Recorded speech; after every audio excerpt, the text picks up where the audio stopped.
6:36 by my clock. Amherst Media is with us. The attendees are coming in. You are the co-host of this meeting. We are recording. I believe we're good to go. All right, thank you. You're welcome. Welcome to the Amherst Planning Board meeting of May 21st, 2025. My name is Doug Marshall, and as chair of the Amherst Planning Board, I am calling this meeting to order at 6:35 p.m. This meeting is being recorded and is available live stream via Amherst Media. Minutes are being taken. Pursuant to Chapter 20 of the Acts of 2021 and extended by Chapter 2 of the Acts of 2023 and further extended by Bill H.22 or 62 as amended by Senate Bill 2506, this planning board meeting will be conducted via remote means using the Zoom platform. The Zoom meeting link is available on the meeting agenda, posted on the town website's calendar listing for this meeting, or go to the planning board webpage and click on the most recent agenda, where the Zoom link is listed at the top of the page. No in-person attendance of the public is permitted. However, every effort will be made to ensure the public can adequately access the meeting in real time via technological means. In the event we are unable to do so for reasons of economic hardship or despite best efforts, we will post an audio or video recording, transcript, or other comprehensive record of proceedings as soon as possible after the meeting on the town's website. Board members, I will take a roll call. When I call your name, unmute yourself, answer affirmatively, and return to mute. We believe that Bruce Coldham is not going to attend tonight. Fred Hartwell. Fred Hartwell is here. We are not sure whether Jesse Major will arrive. I, Doug Marshall, am present. Johanna Newman. Here. And Karen Winter. Here. So we have 4 board members present, which is a quorum. Board members, if technical issues arise and the discussion needs to pause to address the problem, it will be noted in the minutes. Please use the raise hand function to ask a question or make a comment, and I will call on you to speak after speaking, remember to remute yourself. To the general public comment item is reserved for public comment regarding items not appearing later on tonight's agenda.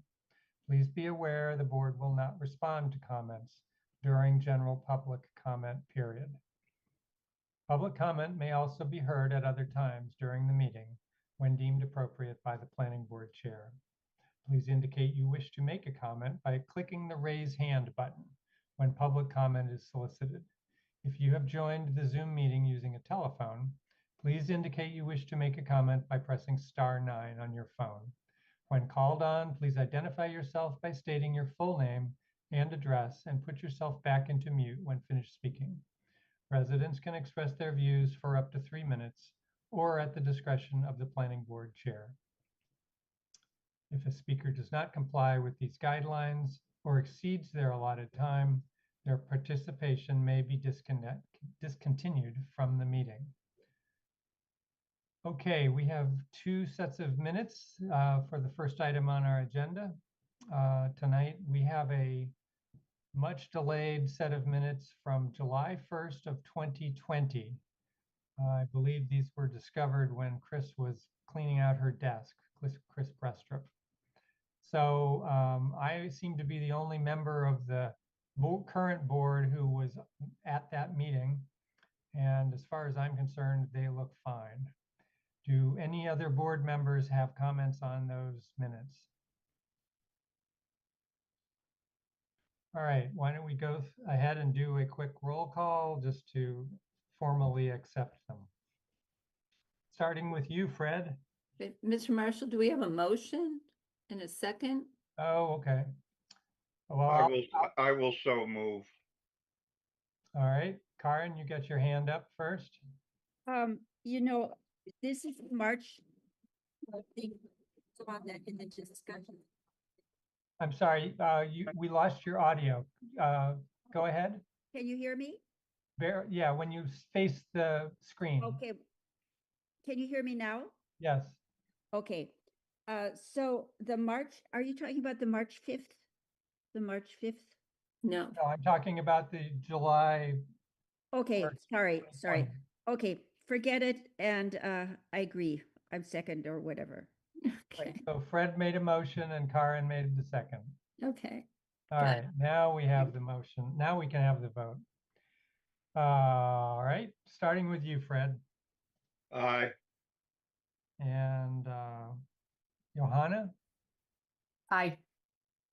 and Karen, I, and I'm an aye as well. That's 4 in favor, 3 absent, Mhm. or 2 absent and one down on the board. All right, now, Karen, now we'll talk about the March 5th, 2025 minutes. okay, that, if you go to discussion, point 7, there's something, the suggestion was made to add short-term rental language into the student home definition would not be impacted. The would not be impacted somehow probably shouldn't be in there, the whole On what sentence. page? What page are you on? Page 4, Page 4. Okay. Soon choosing to live in communities.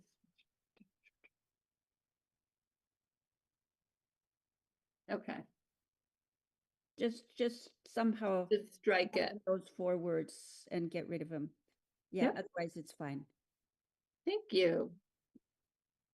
Great. Any other comments? All right, Johanna, I wanted to put forward a motion to accept these minutes from March 5th as Point- amended. As as amended. amendment. Mhm. Karen, I second. all right, thank you. Any further comments from the board? Mhm. All right, going through the roll call, starting again with you, Fred Aye. and Johanna, Aye.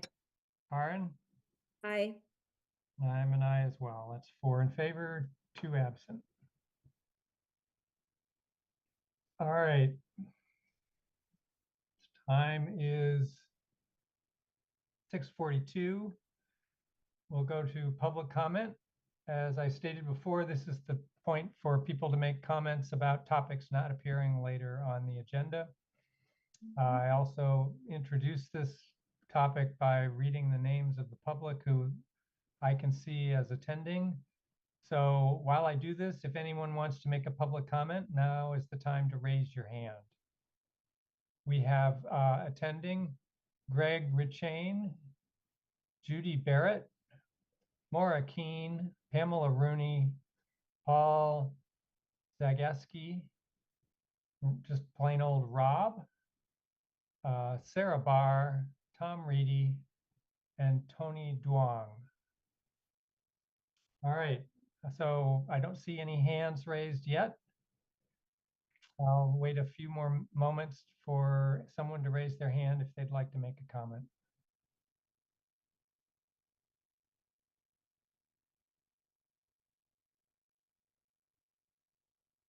All right, I'm still not seeing any hands raised, so we'll go on to the third item on the agenda, which is the presentation of the draft housing production plan of 2024. This is a presentation from the Barrett Consulting Group, and they're looking for our comments on the draft that was circulated. Pam, I guess you need to bring some folks over. Mhm. I have invited Greg Rashan, and I have invited Tony and Judy Barrett, both from Barrett Planning Group. Judy, is that everybody from your group? Tony and I are on tonight. Okay. So welcome. Thank you. Nate, is there anything you want to say to introduce this topic, or shall we let our guests go right into their presentation? Thanks. Yeah, I think we could let the consultants, Judy and Tony, I was going to say the board, eventually the board has to approve it. I think they'll go into that, and then it goes to town council and then the state. And so if you have any questions about the process, they can answer it or staff could answer it. All right. Judy and company, I guess you're on. So I'm just going to introduce us and then I'm turning this whole thing over to Tony, who has worked tirelessly on this project. I'm Judy Barrett. I think I know some of you. I've worked with Amherst before. It's lovely to be back. We have enjoyed this project. Your staff has been fabulous. There's just been a lot of good information that came out of this. Tony's going to walk you through kind of the pieces of the plan and really focus, I think, mainly on what the sort of action items are, the goals and the action items, but we're happy to take questions or comments on any aspect of the presentation. But I think with that, it's best if I turn this over to Tony, who has a whole presentation ready for you.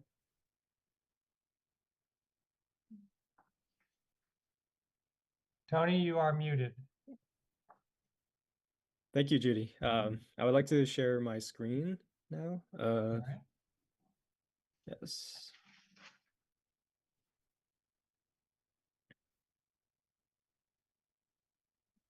Okay. I hope you are all able to see this. Yes. Great. All right. So, hello, everyone. I don't think I've met any of you here tonight yet. I know there are a few members in attendance that we have met through this process, but so for everyone, my name is Tony Young. I'm from Barrett Planning Group, and Judy has kindly introduced us already. So, tonight we'll go over this housing production plan and answer any questions or concerns that you may have at the end. All right, so we'll go over the project overview, the key findings, goals and strategies before wrapping up with the next steps in this process, and we'll close it out with questions. All right, so very generally, the purpose of a housing production plan is to assess the housing situation in the community and outline the actionable steps that we recommend to for the town to help resolve those any identified problems. So to be a certified plan under EOHLC, it must follow their guidelines under Chapter 40B, which requires that there is a certain level of affordable units in the community. So, to its credit, the town, does not need one because you already have over 10% affordable units, but because the town has decided to pursue developing this plan anyways, because the town has acknowledged that it's in a very precarious situation in regards to housing and the affordability crisis that that's being driven by student demand. So so the purpose of this plan, as of right now, is to outline the goals and strategies, to address such housing demand that's being driven by students, to address the growing needs for affordable housing, encourage housing development in several areas across town, and promoting equity across income levels and demographics, and that these strategies and goals also have to be realistic, at least in the housing market in town. So these are this is a table of the HUD income limits. So this shows the levels of household incomes that informs this plan essentially. So in the Springfield metro area, that's delineated by the housing of urban development. The median income, say for a household of 4, is $109,000 and $109,500.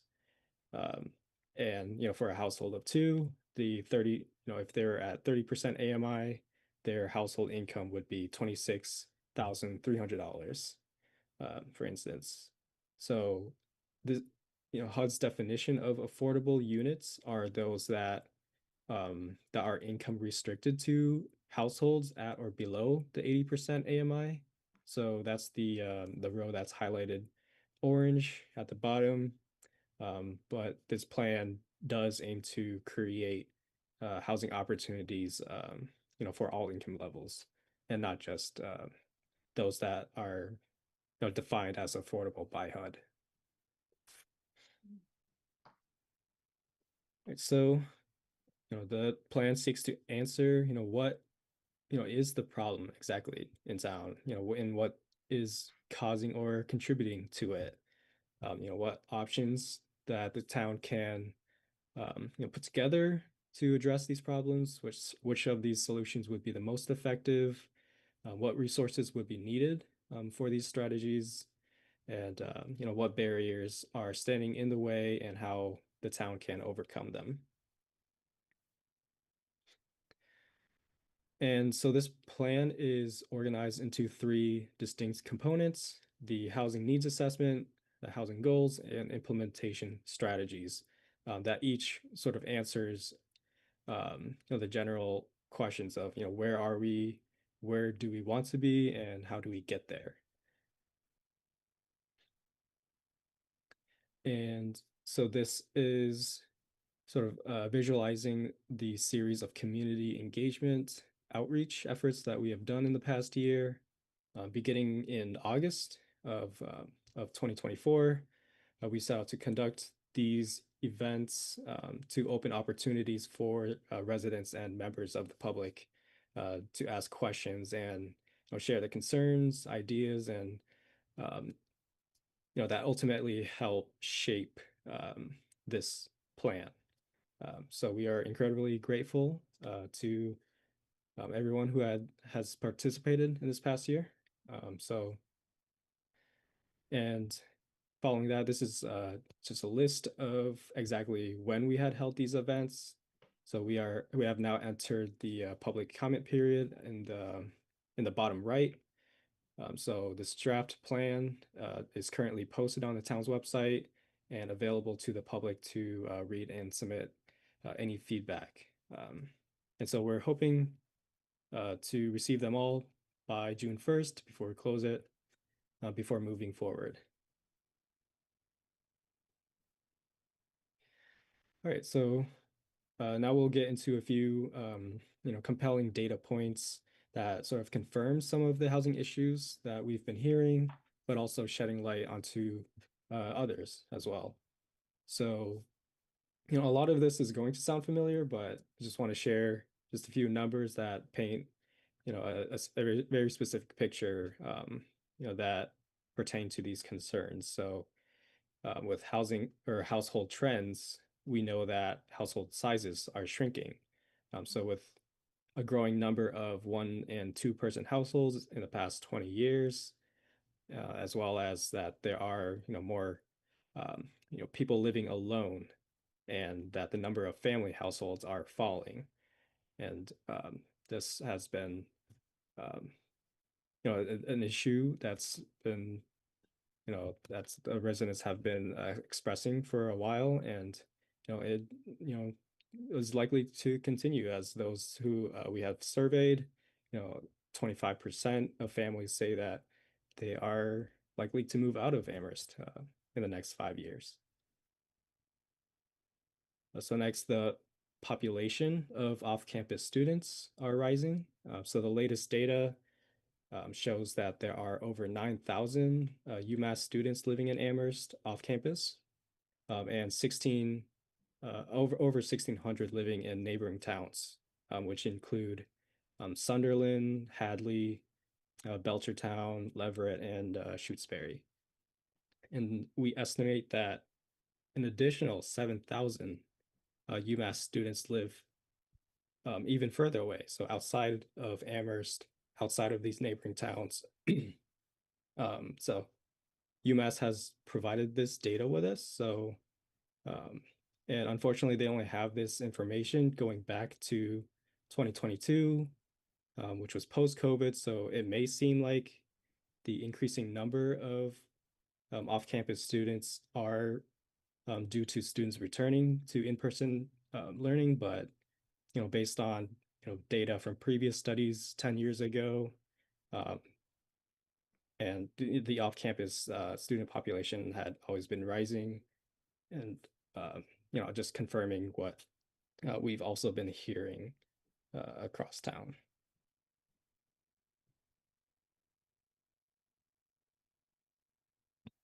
Right, so unsurprisingly, rents in Amherst are higher than in the metropolitan area as delineated by HUD. The average rent in Amherst can be, about twice that of the HUD fair market rent, or FMR. So this is a problem because a lot of housing programs are required to use HUD numbers to establish eligibility criteria for tenants. So, if a household of two wants to rent a 2-bedroom apartment, at a median rent of $2,100, they would need to earn, for instance, $97,000 in order to not be burdened by housing costs. Home prices have also risen to unaffordable levels. So last year, the median sales price for a single family home was nearly $600,000. A household would need to have over $200,000 in income in order to comfortably afford this and not become, quote unquote, house poor.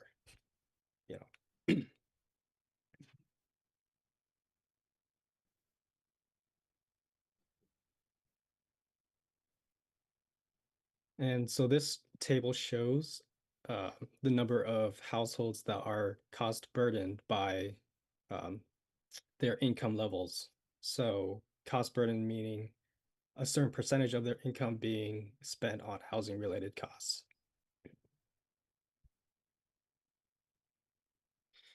So it's over 4,000 households, as shown in this table, are cost burdened, and that equates to over 40% of the total number of households in Amherst, and that includes both renters and homeowners.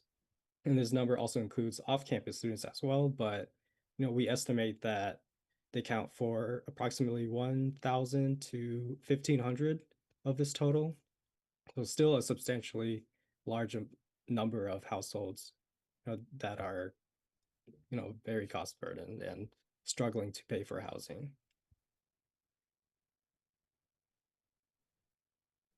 And looking at permanent year-round households, well, first, this table categorizes these households that are cost burdened by household type. So those that are elderly households, those are households that contain families, as well as a mix of both or neither. So other non-families, which include a large population of off-campus students. But we do want to highlight that we found that elderly non-family households, over half, 51% of them, are cost burdened. And for small families, so households as defined in the small text, small family households are 2 persons, neither 62 years or over, or 3 to 4 people. 31% of those households are cost burdened.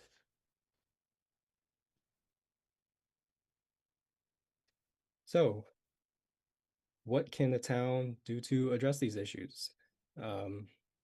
As I had just covered, the first component of the housing production plan details what the housing issues are and identifies the problems to be that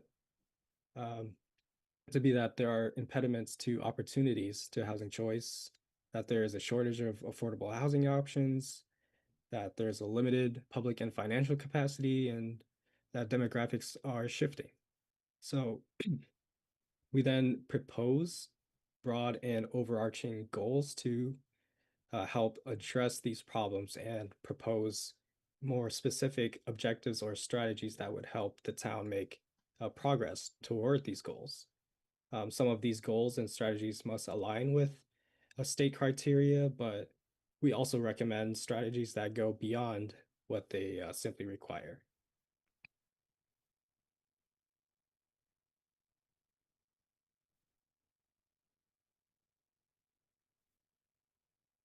So these are the requirements established by EOHLC for housing goals, affordable housing goals. There needs to be a mix of housing types consistent with community and regional needs and values. So those that are affordable at various income levels up to 120% AMI, as well as that there needs to be a numerical goal for housing production, which we will get to at the end of this presentation. And for implementation strategies, they have 5 listed requirements. One, to identify areas or zoning districts to in which to modify current regulations for the purpose of creating affordable or SHI eligible housing units. To identify specific sites for which the municipality will encourage the filing of comprehensive permits, characteristics or identifying characteristics of any proposed housing development that would be preferred by the town, identify municipally owned parcels where the town will issue RFPs to develop affordable housing and to participate in a regional collaboration to help address these housing issues and development, not just in Amherst, but in the surrounding area. So there will be several goals and strategies incorporated or that incorporate those requirements, but nevertheless aligns with values that the residents and stakeholders, town officials, and everyone and people in the community have expressed that we have interacted with. And so, moving on to the goals themselves, this plan organizes them as well as the strategies into 4 major themes. 1, expanding opportunities for housing choice. 2, ensuring affordable housing options. 3, building public and financial capacity. And 4, last but not least, managing shifting demographics. So the first major theme, to expand opportunities for housing choice. This theme presents the problem to be that regulatory barriers create additional impediments to housing development and lead to a shortage of diverse housing types and overall housing supply. So to help the town address this problem, we outlined a few goals that that directly tackle this. So creating more diverse and inclusive housing types for all residents, and for different demographics, a diversity of demographics, streamlining housing development by reducing and minimizing regulatory barriers, and predicting or enhancing predictability in the approval process. And third, promoting higher density apartments, missing middle housing, and mixed use development. So to help the town achieve these goals outlined, we recommend these strategies. So the report is going to have a much more detailed context and reasoning behind them. But very quickly, we recommend that the town upzone residential districts townwide to enable the creation of missing middle housing, for instance. So this would include, identifying or defining cottage courts as a distinct housing development type, and either allowing them or permitting them in all residential districts. And other strategies would be to reduce minimum parking requirements, so that more housing can be built in a given area, and creating and adopting a pre-approved ADU design plan or pattern book that would further minimize the discretionary review process and streamline the approval process as well for any interested homeowners.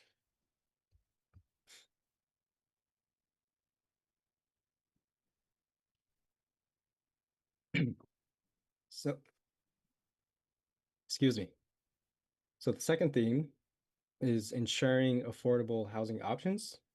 So the problem statement here, Amherst faces a major shortage of safe, decent, and affordable housing, particularly for extremely low and very low income renters. And the goals listed are to create more housing options across a range of affordability levels, um, preserve and maintain existing income restricted affordable units, and minimizing housing expenses to enhance affordability and ensure all residents have access to secure and well-maintained homes.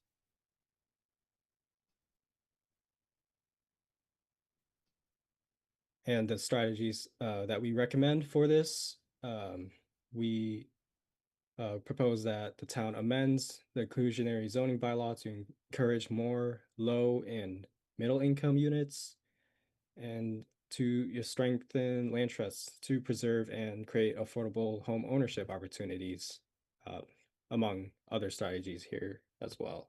So we want to emphasize that any changes should be carefully considered, and that they may be best pursued alongside other strategies in order to be, most effective. So the third theme is to build public and financial barriers. The capacity to build housing is limited to the amount of public support, financial ability of stakeholders, and available funding granted to housing organizations. And so the goals for this would be to invest in public financial education, increase community support for housing initiatives, generate additional funding for housing programs, and fostering collaboration with developers, institutions, and other stakeholders to support housing projects. So to achieve these goals, we recommend that the town pursue strategies that include pursuing additional funding sources, and continue to utilize available state sources, and empowering private and nonprofit development partners to increase the local housing supply, and delegating that to outside entities. So to best increase the overall supply, essentially. And the fourth major theme, managing shifting demographics. Problem is that the demographic makeup of the town is evolving, with a declining number of family households with children and a growing housing demand among senior residents and off-campus students. We have goals to promote a strong sense of community by encouraging a socioeconomic diversity and a mix of incomes, supporting a range of options to help residents remain in their homes as they age and attract new families, and encouraging the development of student housing while preserving home ownership and rental opportunities for year-round residents. So strategies, first and foremost, the town needs to build more housing for students. The demand is overwhelming and continues to displace long-term permanent residents. So this must be addressed if the town wants to alleviate any pressure on the housing market. So fortunately, the academic partners have expressed interest in creating more housing in the near future. So it's important that the town, explore these opportunities with them, and continue to foster these town-gown relationships. And other than students, the town should also prioritize minority residents, senior residents, and residents with disabilities, among others, in other ways as well. And again, there are more details in the the draft document, so please read through that for more information. All right, so the production target is just one metric, one quantitative metric against which the town can evaluate its progress towards these goals and strategies. EOHLC guidelines state that each year the town has to produce 0.5% of its current year-round housing stock as SHI eligible or affordable units. So that amounts to 53 units each year, or 265 units in 5 years. So clearly, housing needs in Amherst exceed far beyond that. So with that said, this plan recommends that Amherst produce between 700 and 900 units in 5 years by 2030. So, with a mix of both affordable and market rate units. Based on conversations that we've had with the community and the history of housing development in Amherst, we feel like this goal is within reason, but large enough to actually make a tangible difference in the town's affordability crisis. And again, there are thousands of households and residents struggling every day, so there needs to be immediate and comprehensive action. Right, so wrapping up, the public comment period closes on June 1st, so please read through the draft by then and submit any feedback that you may have. We will incorporate any necessary revisions into the final reports and then submit it to you again before you decide to vote to approve, hopefully sometime in June. And then the town council will have to take a vote on that to adopt the plan before it is submitted to the state for certification. And then after that, the real work begins. So, all right. So if anyone has questions or comments, please feel free to share. All right, thanks, Tony. So I'm sure a number of us have comments. Do you want us to hold them and submit them in writing, or is this a good forum for you to receive comments? Yes, we can directly address a few of them now within the time that we're given tonight. Okay. Karen, I saw your hand. Do you want to start? The interesting part about the families, was it the families that said that they were leaving in 5 years? And is the fact that we are having such a reduction in families with children, have you seen that as being primarily linked to the affordability of housing? Or is that beyond the scope of what you've looked at? Yes. So in the survey that we shared with the public, these families, everyone who responded to the survey, they note, they note reasons for why they leave. And many of these families who say that they are leaving, the number one reasoning is that housing costs have become too high. I don't know the exact percentage, but it is the number one reason for why they are leaving, for those who say that they are leaving. Johanna. Great. First of all, thanks so much for the presentation, Tony. I've been following this process, since it got started, and it's exciting to see us get to this point. I had just one question about, and this is like a little bit of a macro question, but can you just talk about, like, we're not required to do this plan by the state, but we've decided as a community that we want to do one and go ahead and move through the process of, doing all this public engagement, developing a plan, having our town council, potentially approve it, having the state approve it.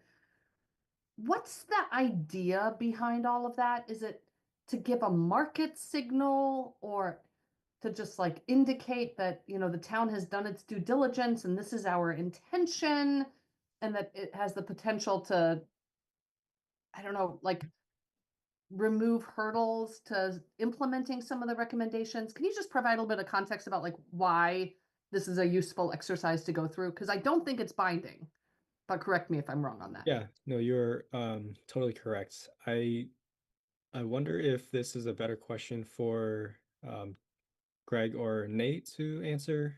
I agree.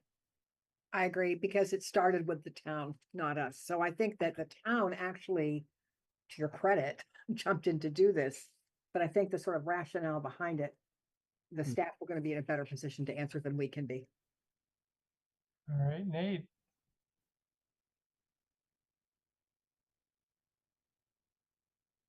Nate, are you there?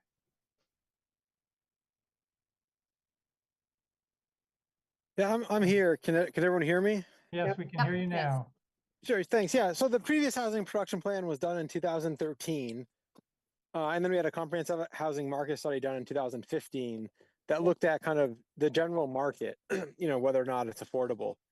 And from the town's perspective, we'd always meant to update our housing production plan and keep it current.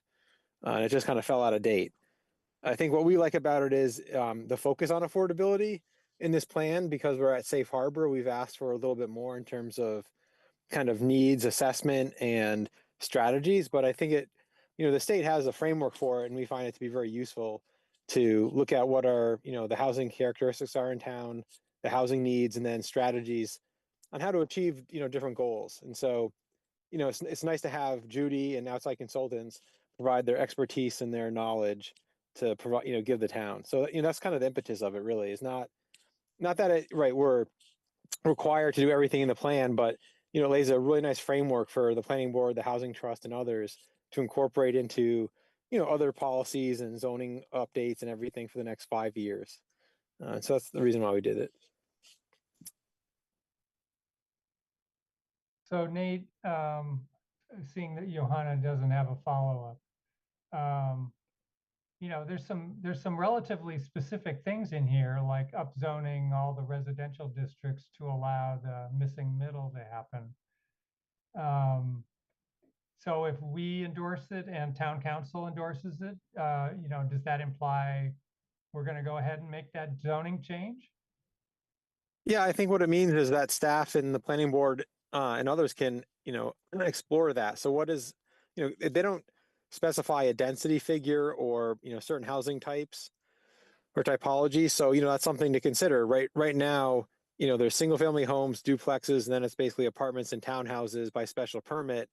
Is there a way to have, say, cottage style development by site plan review that has a little bit more standards and conditions in the bylaw? So, you don't have to go through a special permit process to have, more than a single family home on a residential lot. And so, yeah, I mean, to me, if the planning board approves it and the council approves it, and then we send it on to the state, it's saying that we like, whether or not we like every strategy or goal, it's saying that, we think this is a worthwhile idea to pursue. And then it's, what are the specifics of that idea? Is it, only in the RG district? Is it in other districts? Is it redefining, Mandy, Joe, and Pat had a zoning amendment a few years ago that had definitions for a triplex and a quadplex, and staff has often talked about having tiered approaches to a definitions of apartments. And so could you have, apartment one, which is say 3 to 8 units, it's just for instance, that could be by site plan review in residential districts. And, then there's other tiers of apartments that are allowed through different permitting. Right now we don't allow more than one single family home or principal dwelling on a property. Does that need to be looked at, especially now with the ADU legislation? So could we allow, 4 single family homes on our property, whether that's a cottage style development or not? And so I think, from that strategy, to me, there's a lot of ideas that we can discuss and move forward. It's not saying have, 30 units an acre. It's, something that we would then explore to say, what is the right number? What's the appropriate measures to take? All right, Fred? Yeah, I'm struck by the way that the state absolutely gets in Amherst's way about achieving these objectives. this is a fascinating report because it very clearly indicates the impact of student rentals on the overall market. And so now we have a state intervention in the accessible dwelling unit issue with very heavy-handed legislation. And we attempted a way to mitigate this by defining a student dwelling and limiting the impact in a accessory dwelling unit application so that we would be preserving market availability for non-student rentals.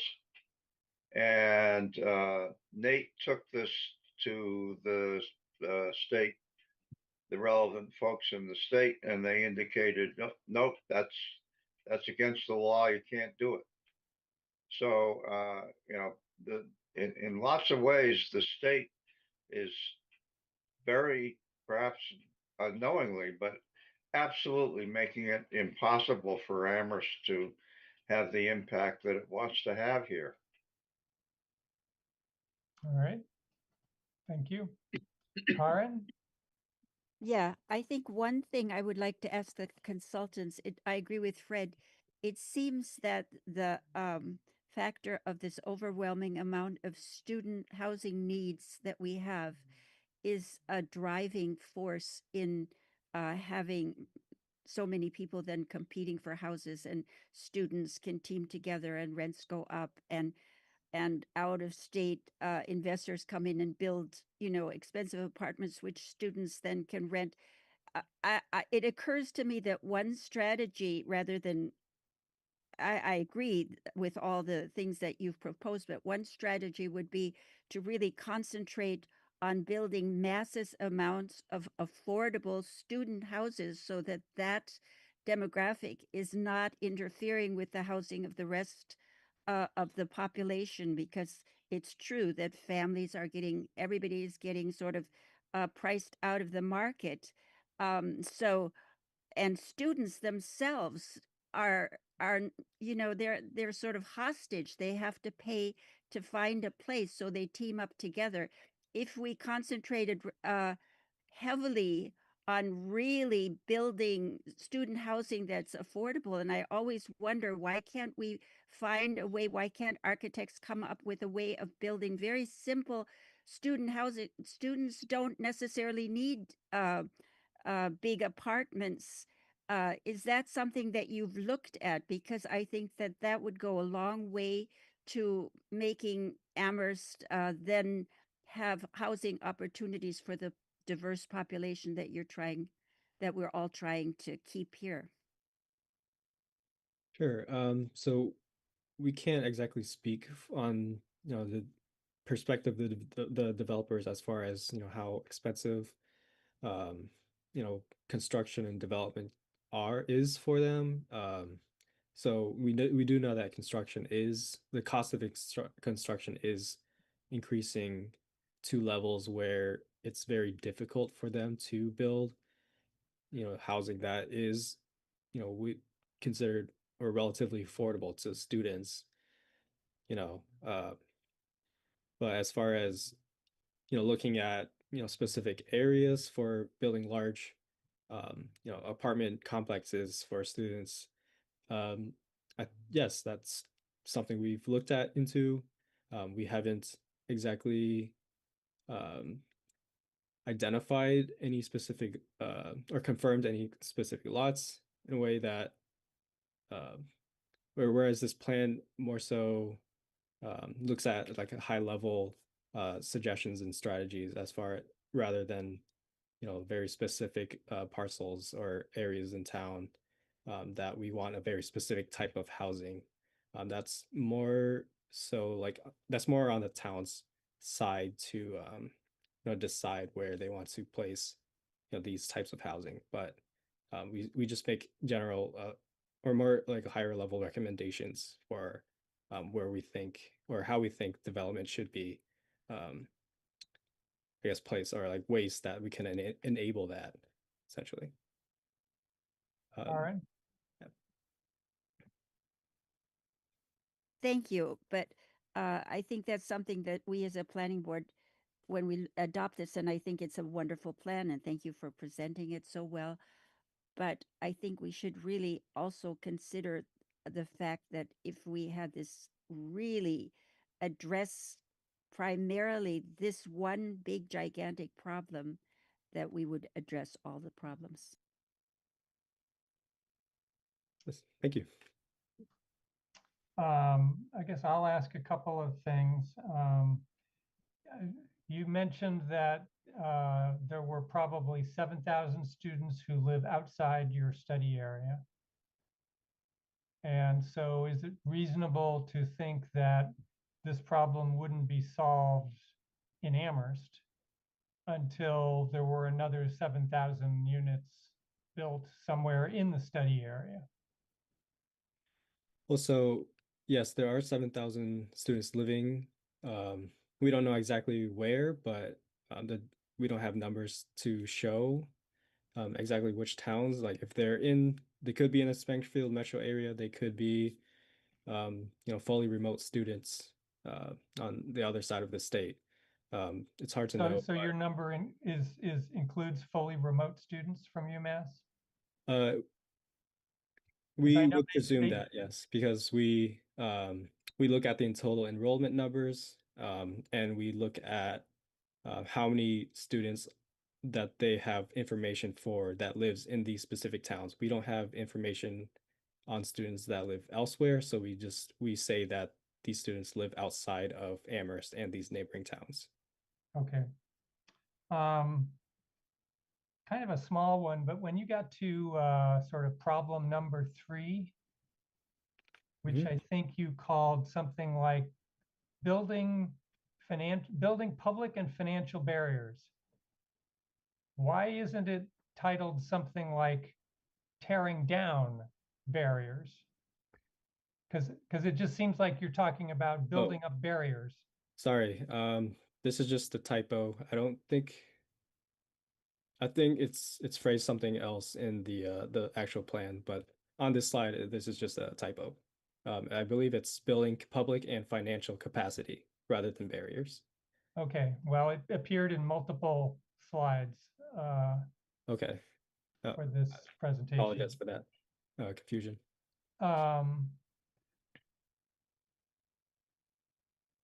Yeah, and I guess, I will sort of echo some of what maybe it was Johanna that said at the beginning. The level of obligation is sort of a puzzle to me on this, because there's certainly a fairly vocal group that doesn't want to change very much in this town. And so I guess, I guess we don't have to do it at all. We could do it and get it certified and then ignore it. And would anybody at the state level mind if we just didn't would there be any penalty if we didn't take any action toward meeting what this plan proposes? We have the affordable housing, inclusionary zoning, we to keep us above the 10%, but say that's all we wanted to do, just stay above 10% with any new complex and not worry about anything else. Is there any penalty to us? So, there are some grant programs that care whether you have a housing production plan. No one is then rated on whether they've implemented it. Once in a while, you'll see maybe a few extra points assigned for having a certified plan. But you folks are in a funny position because you don't need a certified plan. You're already over 10%. The certification is really benefits towns that are below 10% that are trying to work toward it. So that certified plan gives them an opportunity for a breather between comprehensive permits. But you're in a very different position in Amherst. So it almost doesn't matter whether your plan is certified. But as a planner who's been in this field for 36 years, it pains me to think that we might be preparing a plan that no one's going to implement. So, I'm not going to say there's no penalty. I think that not implementing any kind of plan is a potential loss for a community. Thank you. You're welcome. And then you had the community target range for housing production of 700 to 900 units in the next 5 years. Is that a number you came up with, or how did that, who generated that number? Sure, it was a lot of back and forth between conversations with town staff, as well as the housing trust as well. We've met with them a few times, and we I believe we settled on this number that we feel that sort of has the largest consensus as far as what's feasible, but also it's a balance between what's feasible and how much housing we need or Amherst needs in order to make a tangible dent, right? And so Okay, Yep. all right. Well, I mean, it's basically, I mean, given that the Housing Trust is advocating for affordable housing, that's their mission. Staff may share that sentiment. And it's just not clear how widely supported that goal is, and whether I guess we'll see in the conversations at this board and at town council whether that's something everybody can get behind. I feel like I'm kind of playing devil's advocate tonight. I understand. Yeah, and but we've certainly had enough fights about making any tiny little changes to the zoning in this town that a lot of what you're proposing is pretty revolutionary in terms of what many people can tolerate. Well, to some extent, maybe in fairness to us, there are certain requirements that a housing production plan must address. If you're going to have an HPP and you want the state to approve it, there are certain things it must include. One of which is areas where you would change your zoning to increase the supply of affordable housing. So what we're trying to do as consultants is say, if you want a housing production plan that's going to be approved by the Commonwealth, we know there are certain types of activities that need to be in this plan. All right, Great. great. Johanna, and then I'll open it up for public comment. We still have about 8 members of the public here. Great. I guess this is also a question for staff. I feel like at our last meeting, we walked through the units added in Amherst over the course of the past 5 years.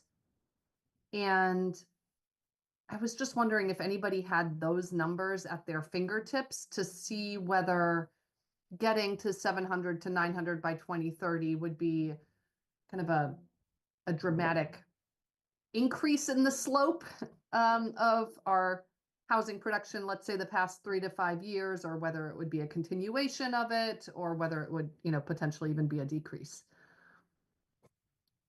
Does anybody have those figures at their Yeah, fingertips? this is Nate. So we, typically when we've applied for housing choice designation, they ask if you've, how many units you've produced. And so, we produced about, 400 to 500 in the last 5 years. Permitted. So, number of units, net new units that receive a building permit. So it's been about 500 units. And, the shift has been from a lot of single family homes to mostly multi-unit. There's a mix, I guess, some ADUs. Mhm. But, I think for this plan, it is a bit of a push. But I think, to Doug's point, a lot of the zoning in Amherst has been in place for a long time, and, it hasn't changed or adapted very readily. And so, like to me, the University Drive overlay is a nice example. Trying to come up with some missing middle housing is really interesting because, it hasn't been permitted very well. it's by special permit, and we have two nice examples in the last 10 years, but there really hasn't been kind of significant infill. We have bigger apartment buildings or mixed use buildings, and maybe those need to be examined in terms of, like I said, tiered definitions to allow them in different places.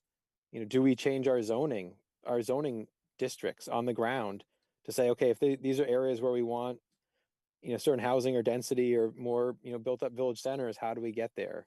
And so, yeah, I think it's, when staff met with the consultants, we said, don't put something that is, um, you know, um, so feasible that it's like, okay, well, if they said 300 units, everyone would be like, oh, that's great, we'll meet that. But really based on the need and what they found, the need is much greater than 700 to 900 units. And so to me, it's like, okay, well, we're taking that and they're saying, given the town's capacity, developers' capacity, could we try for 700 or to 900, right? There's a range.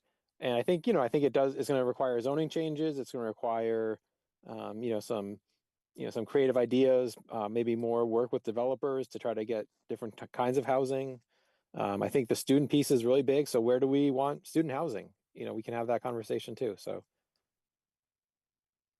Thank you, Nate. And to follow up with that, there are zoning in the bylaw that had been intended to, enable and create, certain types of housing, but just hasn't been actualized.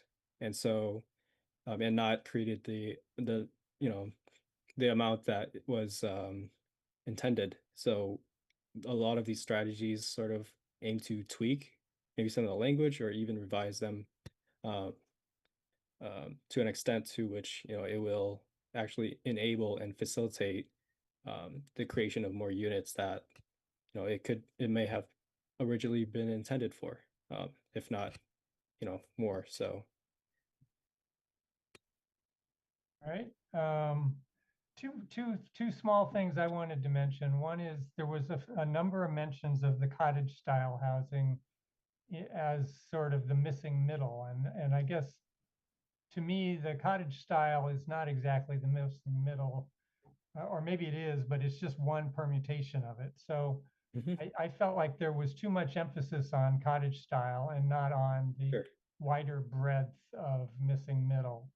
When I think of missing middle, I'm thinking of something that's probably 3 stories tall and has Yep. 8 to 15 units in it. And so cottage style, I'm imagining, is a bunch of little tiny houses around a little courtyard. And that's a very different animal. Mhm. It is a different animal. You are correct about that. And Tony, Okay, we so talk about so I that. just would ask you to widen Yes. the way you describe the missing middle.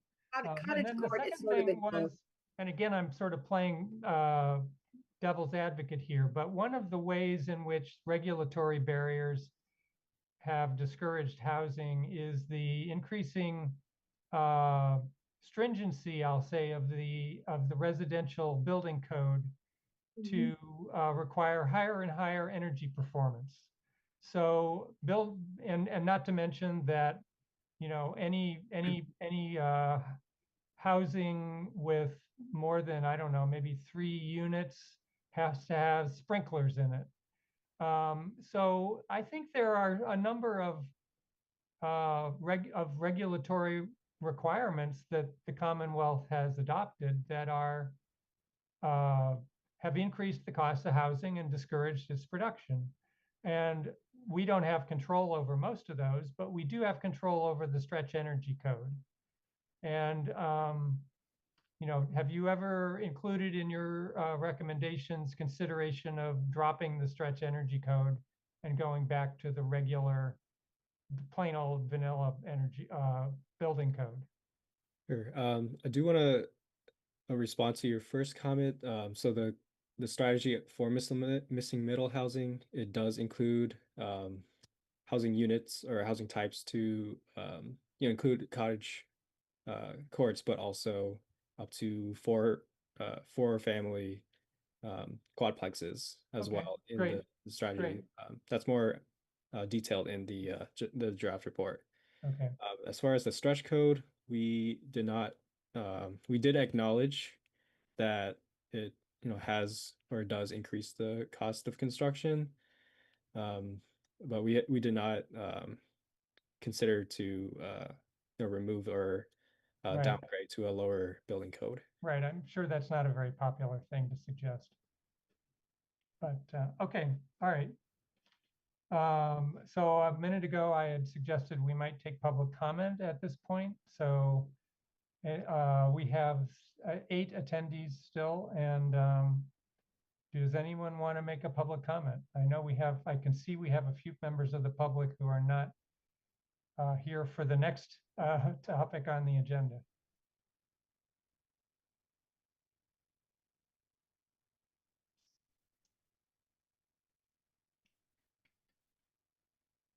All right, I'm not seeing any public comment. Oh, there's one. All right, let's bring Pam Rooney over.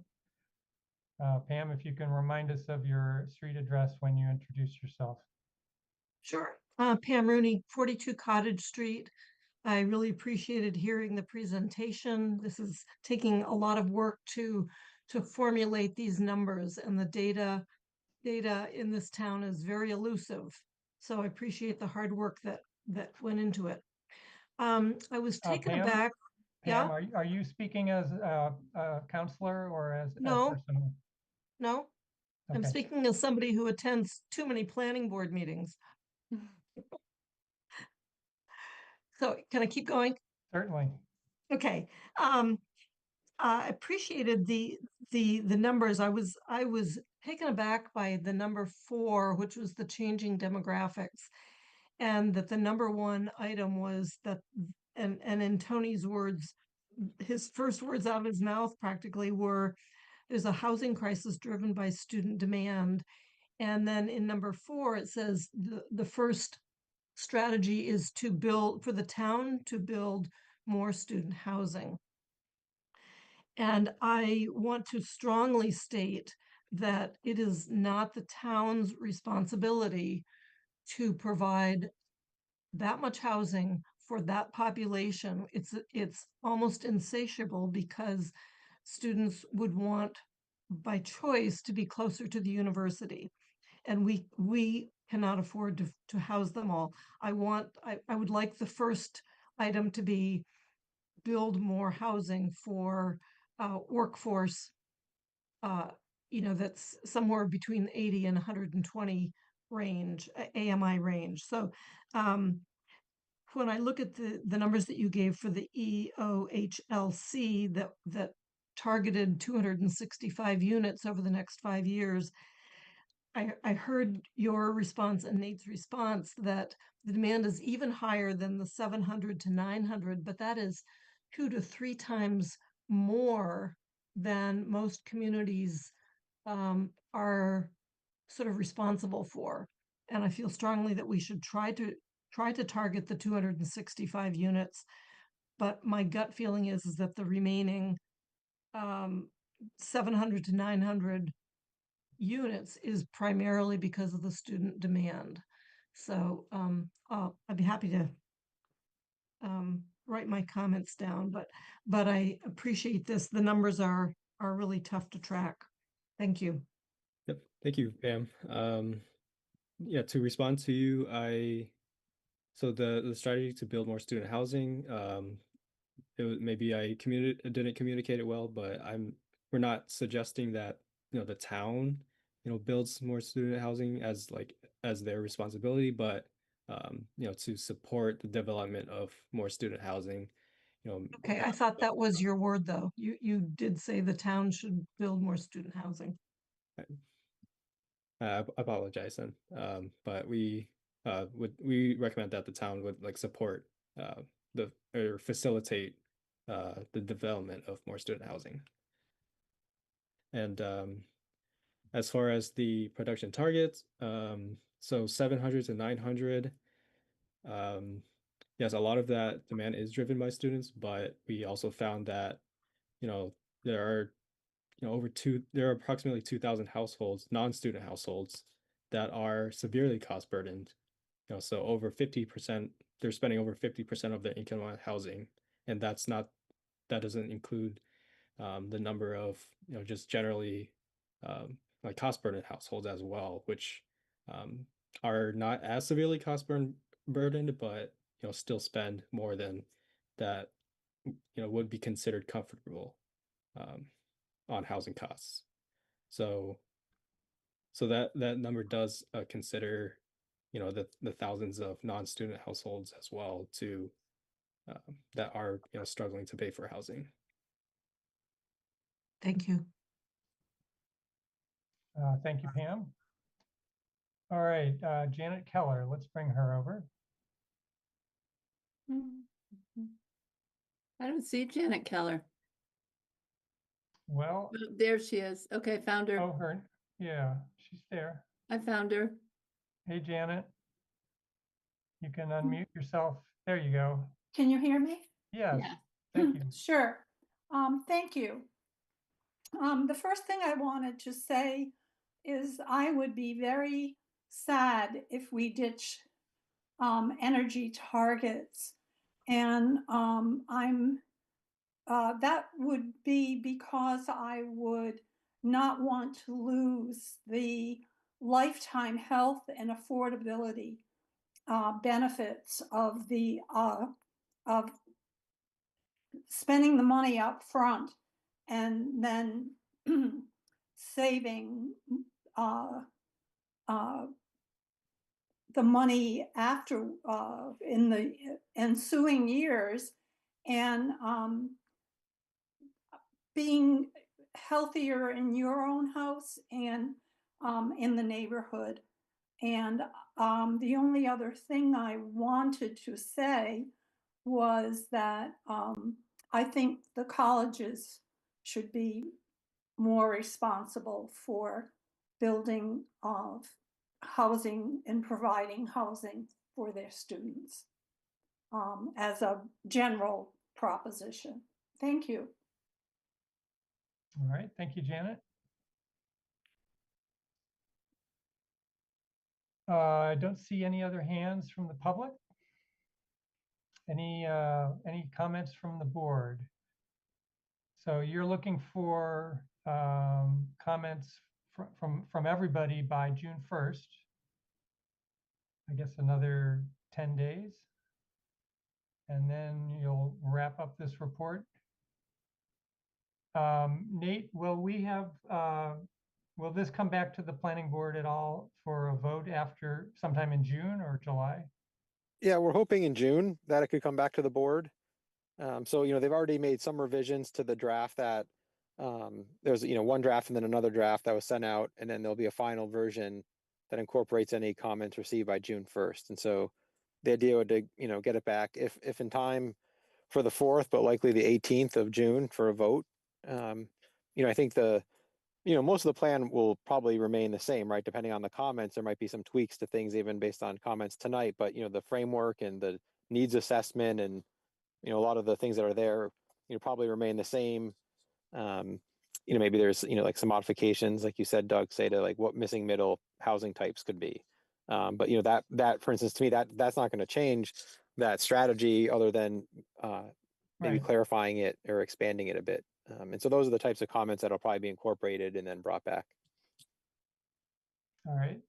I was remembering in the report that, or the version that you last posted on the, in the packet on the website, you included some specific properties that were, private properties that might be ripe for housing and some town-owned properties that were potentially available.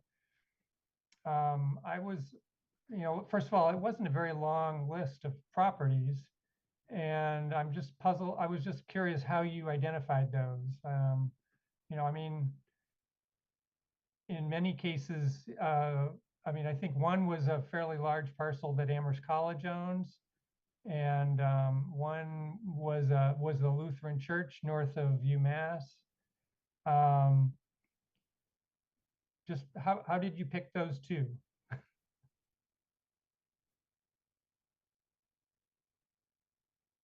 Nate. Sure, yeah, I think, some of it was staff, Greg and myself, reaching out to property owners, speaking with the town manager's office about potential properties where, the owner would be willing to be named. This doesn't obligate them to anything, but it could be there's potential for those properties. And so, what this plan can do is say, well, given this property's location, and some kind of land use parameters and design constraints, what types of housing could be appropriate there. And so the previous plan had looked at 4 sites, mostly private actually. Whether or not the owners were willing to be a part of it, here we reached out to owners and asked, would you want, could we use a property of yours? Like I said, it's more, this is just an idea. And some of it was, what are some properties that are in certain areas that maybe, are appropriate, as opposed to just picking a random site. Actually trying to say, okay, what are some sites that maybe could actually have, new development. And so that's where this went. And some of it was hopefully to have sites that could be, explored in the next few years for housing, as opposed to just, having kind of a conceptual design on a site that really isn't even, going to move forward at all. Okay.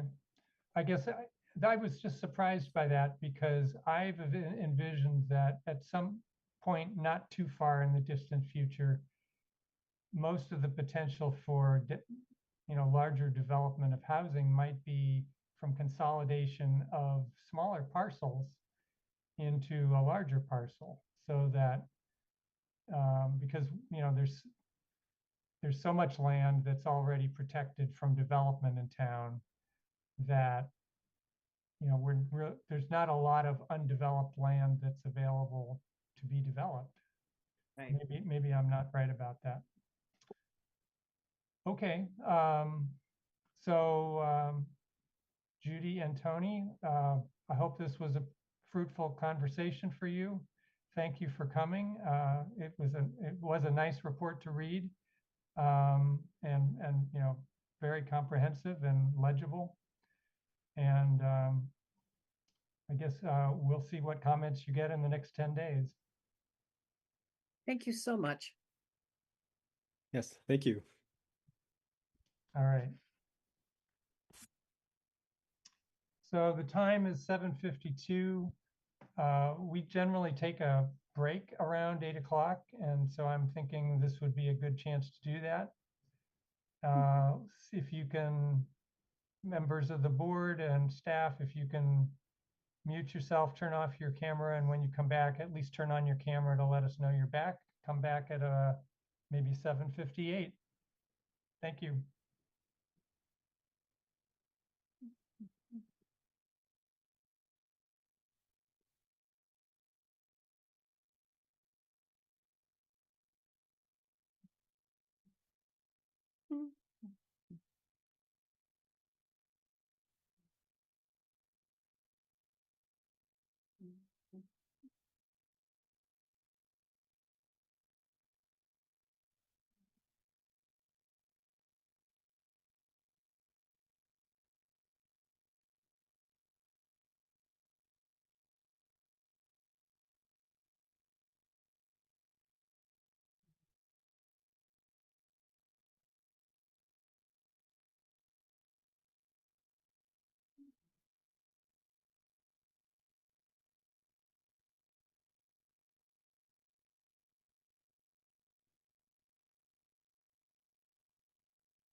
All right.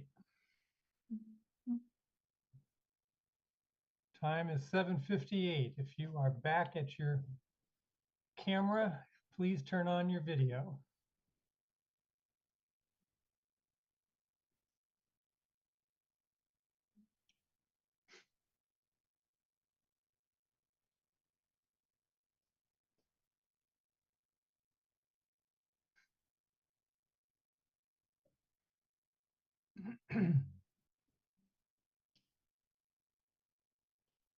It's like we need Karen.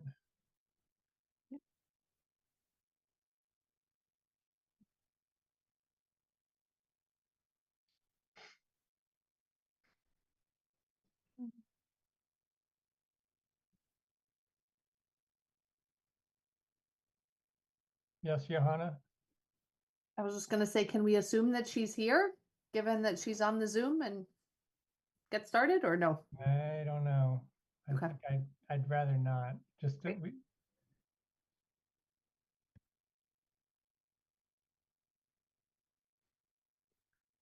Give her one more minute.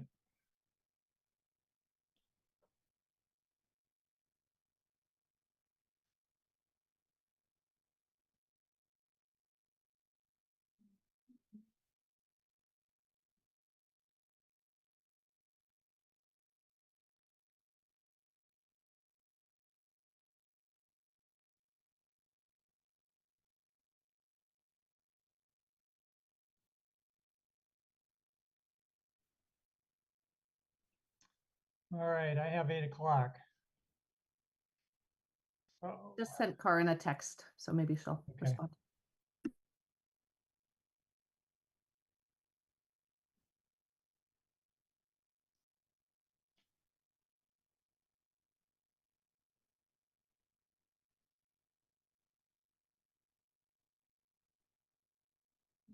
There she is. There she is. Hi, Karen. All right, so we'll move on to the 4th item on the agenda. And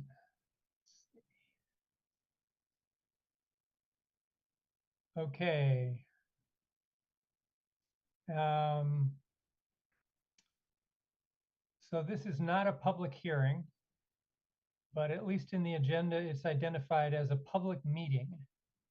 And I don't know exactly what legal conditions that means, that implies, but this is a public meeting on the Pally Village subdivision and a request to accept that subdivision, Pally Village Place, as a public way. In accordance with Mass General Law, Chapter 82, Section 21, the Planning Board will review the layout and plan of Pally Village Place to discuss acceptance of Pally Village Place as a public way as referred by the Town Council on May 5th, 2025, and to make a recommendation to the Town Council on the acceptance of the roadway with a report due back to Town Council within 45 days of that referral, which would be June 19th of this year.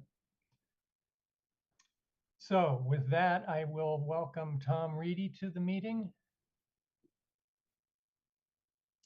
whom I believe is representing the developer.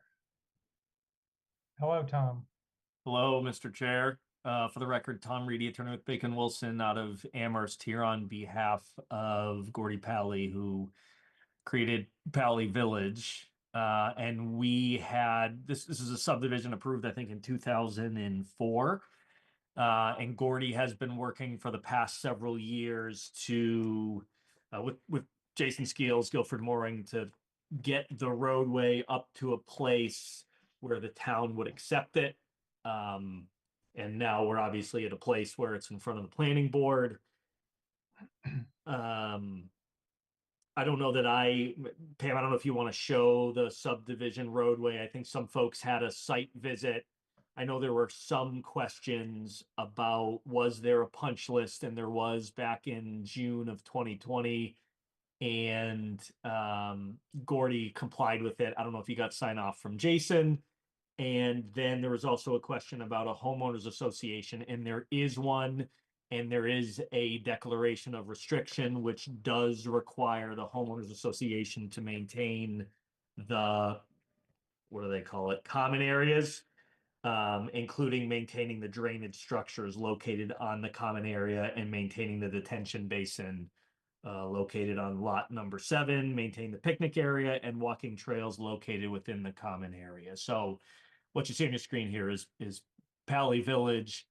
And you'll see if you go all the way to, I think it's ultimately it's the left side of the plan, but I think it's the east. Lot 7 has the drainage, and then there's obviously some wetlands and open space. So, you know, I don't want to belabor it. Pretty simple.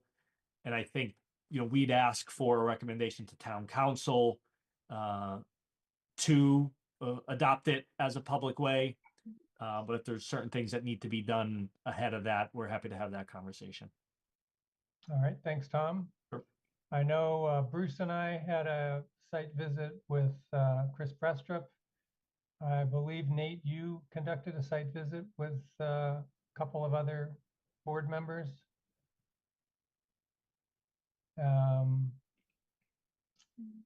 We went out, you know, Bruce and I went out and saw the subdivision. We saw the drainage structure, or the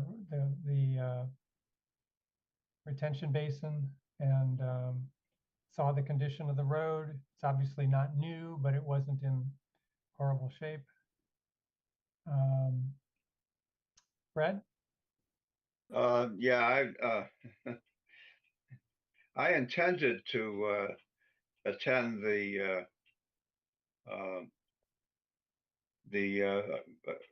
I guess the viewing out there on Tuesday, except the colossal blunder on my part. I mistook the next street east as where I should be, and then I called the planning office. I said, I'm here, but I'm not seeing anybody. And Chris drove out. And meanwhile, while I was waiting, and then I realized what I'd done wrong, and I drove over to Pally Village Way. And what's uncanny is the condition of both roadways. I had in my hand the report that was generated from Friday's viewing, and including a detailed description of the condition of the roadway, and both roads are almost identical in their condition. And so I I said, well, it looks like I'm in the right place, because I'm looking at the road, and it exactly matches up to the description here, but I was actually in the next development over. But I did take the time. I eventually figured that out and went up and looked at everything in some detail.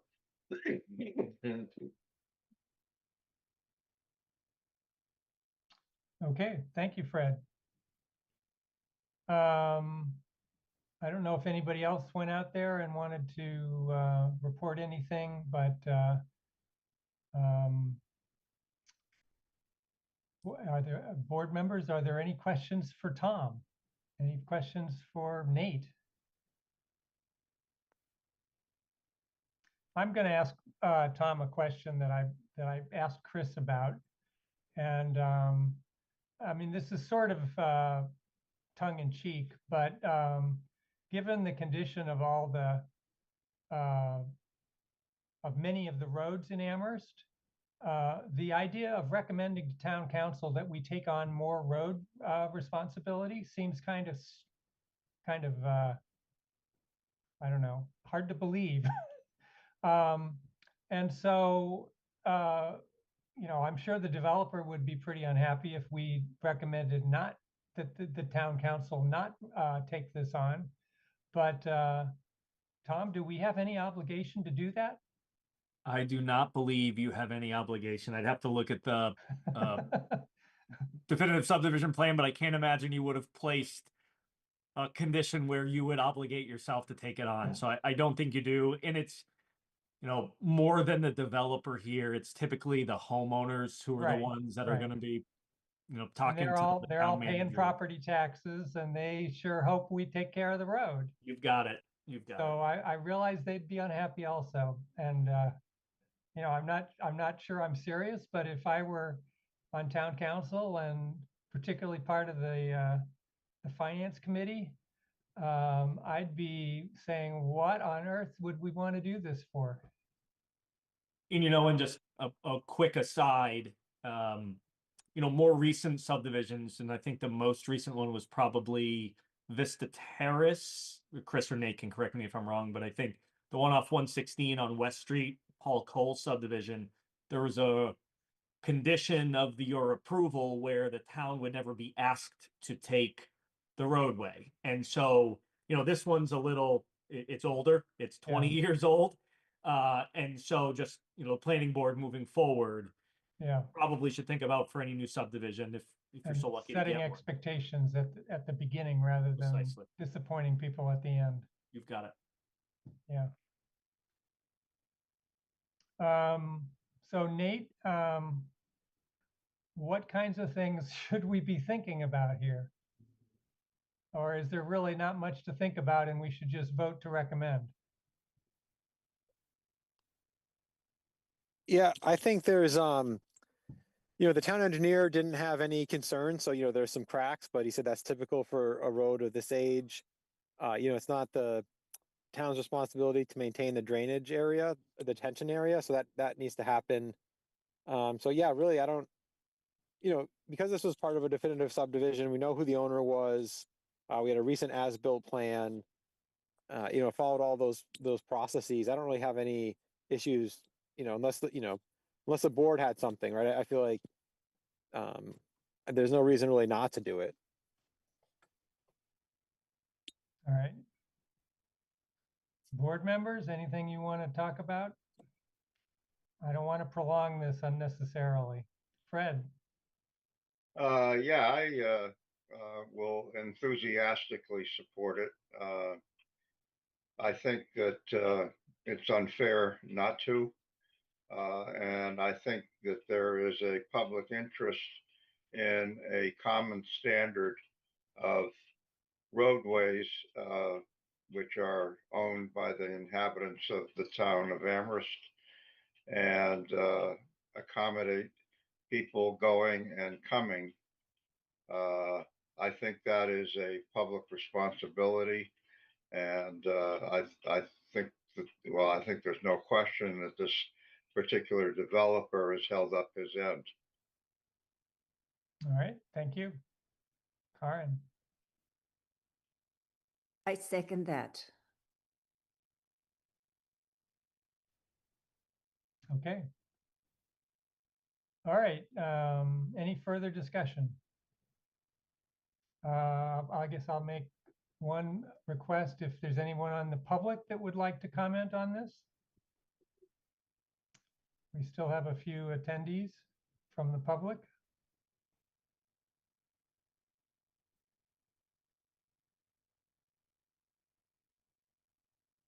All right, I am not seeing any hands raised from the public. In that case, one last offer to the board members, if anybody wants to make a comment. All right, in that case, we'll go ahead and do a vote. So we need a motion actually and a second. I'm gonna, maybe I'll just make the motion. I move that the board recommend to town council that they accept Pally Village Place as a public way. Johanna, Second the motion. thank you. Pam and Nate, was that an adequate motion? I believe so. Okay. Nate? Do you, Tom's shaking his head like Yeah, it was good. thinks it's okay. okay. All right. Okay, in that case, we'll go through and do another vote. Fred, it's your night to lead off. Okay, I vote aye. All right, Johanna, Aye. Karen? Karen, I, thank you. And I'm an aye as well. That's 4 in favor, 2 absent. Thank you very much. Thank you, Tom. See you soon. You too. Okay. Good night. Okay, time is 8:14. And we'll go to the next item on the agenda. Item 5 has 2 parts. First is review and discuss the draft ADU bylaw, accessory dwelling unit regulations with possible vote to refer to town council. Nate, anything you want to introduce to us? I know there was a draft in the packet tonight. Sure, thanks. Yeah, so the draft was in the packet. It was in the packet for the previous meeting with, there's some minor changes to it. You know, really it's to accommodate the new ADU legislation. So there's, you know, there's essentially 2 ADUs defined in the bylaw. It would replace the current section, the whole thing. You know, a local ADU up to 1,200 square feet with an owner occupancy condition, and then a protected ADU that meets the state definition, you know, and then the same, basically almost the same set of standards and conditions for both. You know, and it's, you know, what the state's been doing, the Attorney General's office has been putting out determinations. I didn't check today, but I try to check every day just to see if there's anything new about ADUs. So some of the changes that were made on the last few weeks are really to comply with what the state's saying. So, you know, a principal dwelling, you know, we're trying to say ADUs would only be applicable to single family homes, but it has to be a principal dwelling that you know, can be any building that has 1 unit in it. So it could be a multi-unit building, or it doesn't have to be just a single family home. But, you know, the student home definition was something that they didn't, you know, wouldn't be approved. There's been some determinations about design standards. So some of the language has to be modified. I think we qualify it by to the extent feasible for some of those. So I think that's okay. I think really the discussion is, do we like this idea of a local ADU? And we could be more permissive with a protected ADU. It doesn't have to be the state definition. It could be bigger. So it could be that we allow up to 1,000 square foot ADU for protected use ADU. And then, you know, have the same standards and conditions. And so, you know, unless there's other comments, I think that, you know, there'll probably be some determinations in the next few weeks, in the next month or two. So if we move this forward as this is going through a process, there'll probably be a few more. I feel like we've kind of whittled it down to what's really, you know, there's not much left to change other than maybe 1 or 2 things we have in there, but I think it's to a point where it meets the new legislation. Okay. I'll just throw out right away that under the local accessory dwelling unit definition at the bottom of the first page, you have either shall not be larger than 1,200 square feet or 90% of the habitable space of the principal dwelling. But you don't say whether, whichever is larger or whichever is smaller, or so, I get my choice. If my principal dwelling is 6,000 square feet, then my ADU could be 90% of that size. Yeah, no, they're right. I think that in the update, there was a little like language loss there. So really, it would be a maximum of 1,200 square feet, or 90%. But no larger than 1,200 square feet. Well, I So mean, whichever so is smaller. So smaller, right? Yeah. So we need that language. Yep. And maybe that language doesn't have to be in there. The 90% was something that, for instance, if you allowed a 1,200 square foot ADU, it could be at some point as big as the primary dwelling. Right. And so and maybe that's not a concern. Maybe we don't even need that 90%, or maybe we have some other percentage. I don't know if it's necessary, but it is one kind of qualifier to try to Right. say that an ADU isn't, can't necessarily be bigger than the principal dwelling, but I'm not sure if that's a big concern.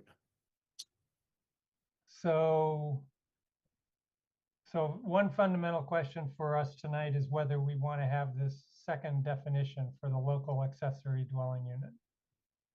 Johanna, how do you feel about that? I'm confused.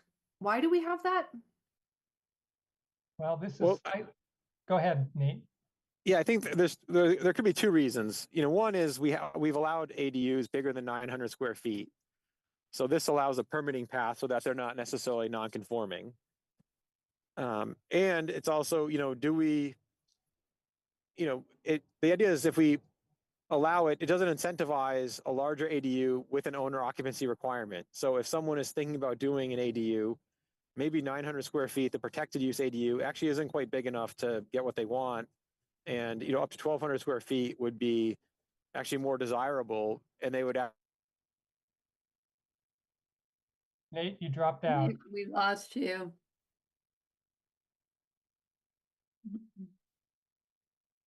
Nate, Chris here, now you're Nate, picking you're all me up? broken. Am I broken up? Hold We on a lost you minute. for yeah, 20 we seconds. lost you when you were describing the second reason. Oh, just to incentivize a larger ADU that has an owner occupancy requirement. So 900 square feet might not actually accommodate what people would want in an ADU. And so they could go to this local ADU, and then it has that owner occupancy piece. And so it's just another option. It's not, it doesn't have to be there. I think it could be a nice option, and it allows the current ones to remain as, not becoming non-conforming. So if I'm an owner occupant and I build myself a 1,200 square foot ADU and I sell my property to somebody who doesn't want to live on premises, is that ADU no longer habitable?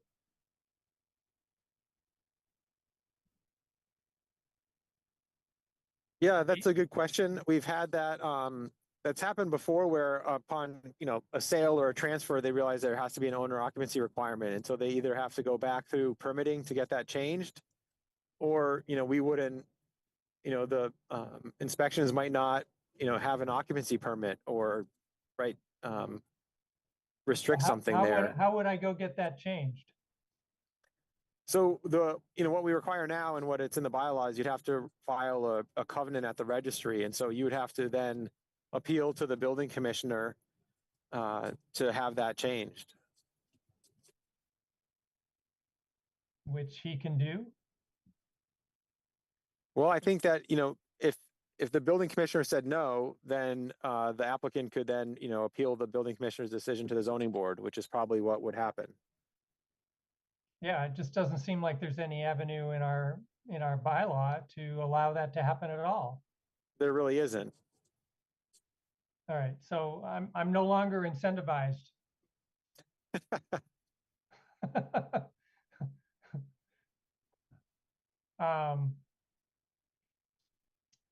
Huh. I mean, some people really like that idea of having an owner occupancy requirement that remains on the property, right? Maybe others don't. Yeah, yeah, no, I just don't know if I would be willing to, fork out the probably $600,000 needed to build such a thing and and maybe not have it able to be sold very easily. Fred, what do you think?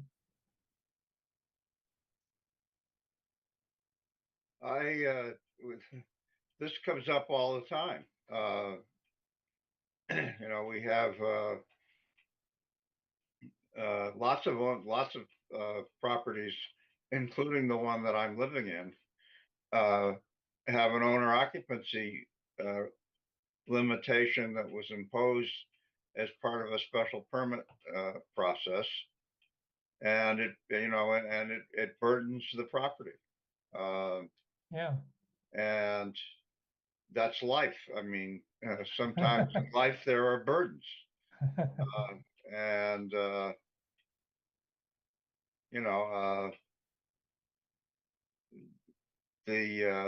zoning board of appeals, for I think reasons that are obvious to the members of the planning board, has seen fit to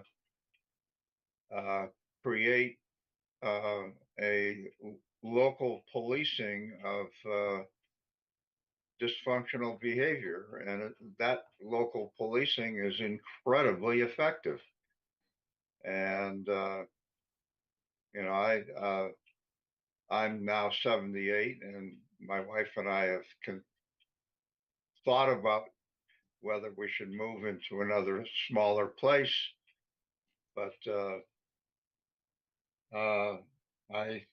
I am delighted to, well, not totally delighted. It's not totally in my financial interest, but as public policy, I'm glad that that limitation is Hockey, but I'm on the call back. and there is a reason that in over 50 years of being a landlord, there's never been a single complaint by a neighbor as to things that go on this property. Not one single complaint. That's why the foreign related and all these things are. That's why the town has these limitations.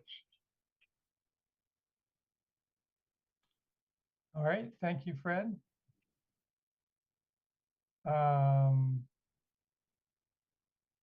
So it's clear Fred likes the idea of the local accessory dwelling unit and its owner occupancy provision. Johanna and Karen, what do you think? Karen, you got there first. Who You're got the mute. first? There you go.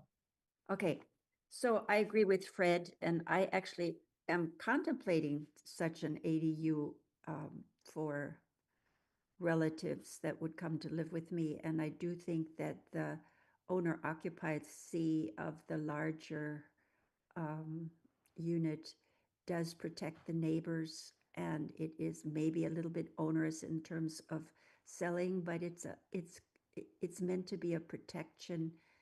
And so I like it the way it is. I think we should accept it the way it is.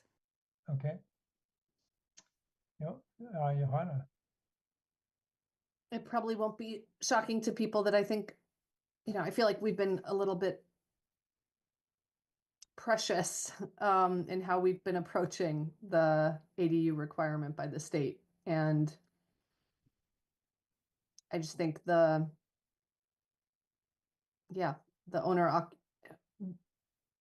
effect of this will be, it will suppress the generation of ADUs and suppress.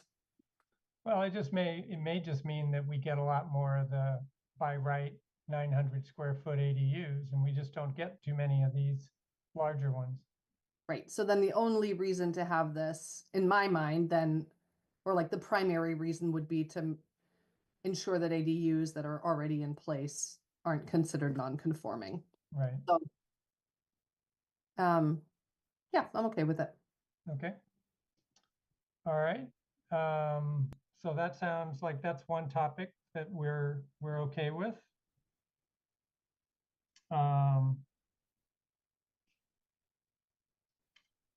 Oh, Nate, remind me, I'm blanking on the other fundamental thing you wanted to. I mean, just the protected use ADU, is that, just in terms of the conditions on there? I don't know if there's anything else to look at. Okay. So maintains a separate entrance, is not larger than half of the floor area of the principal dwelling, or 900 square feet of habitable space.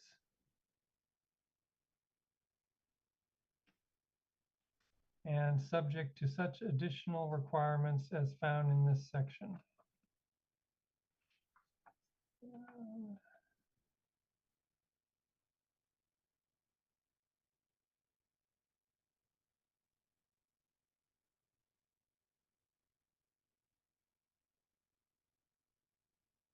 Yeah, I don't have anything to add. So, if the planning board wanted to refer it to council, would go there.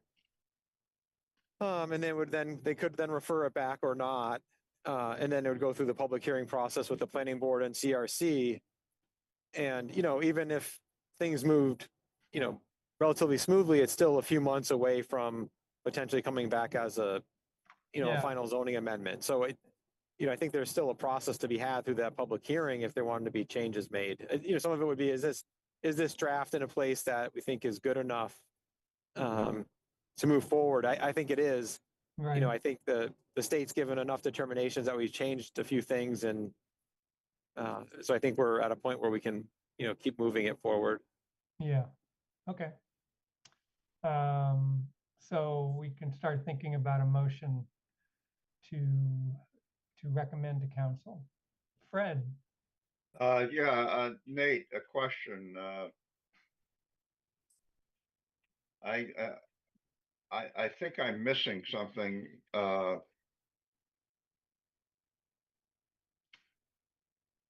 Does our 4 unrelated apply to the protected ADUs? It certainly reads that way. Well, I'm just wondering if, based on our communications back and forth with the Attorney General's office, whether there's been any expression of outrage or support. Whether that's allowable.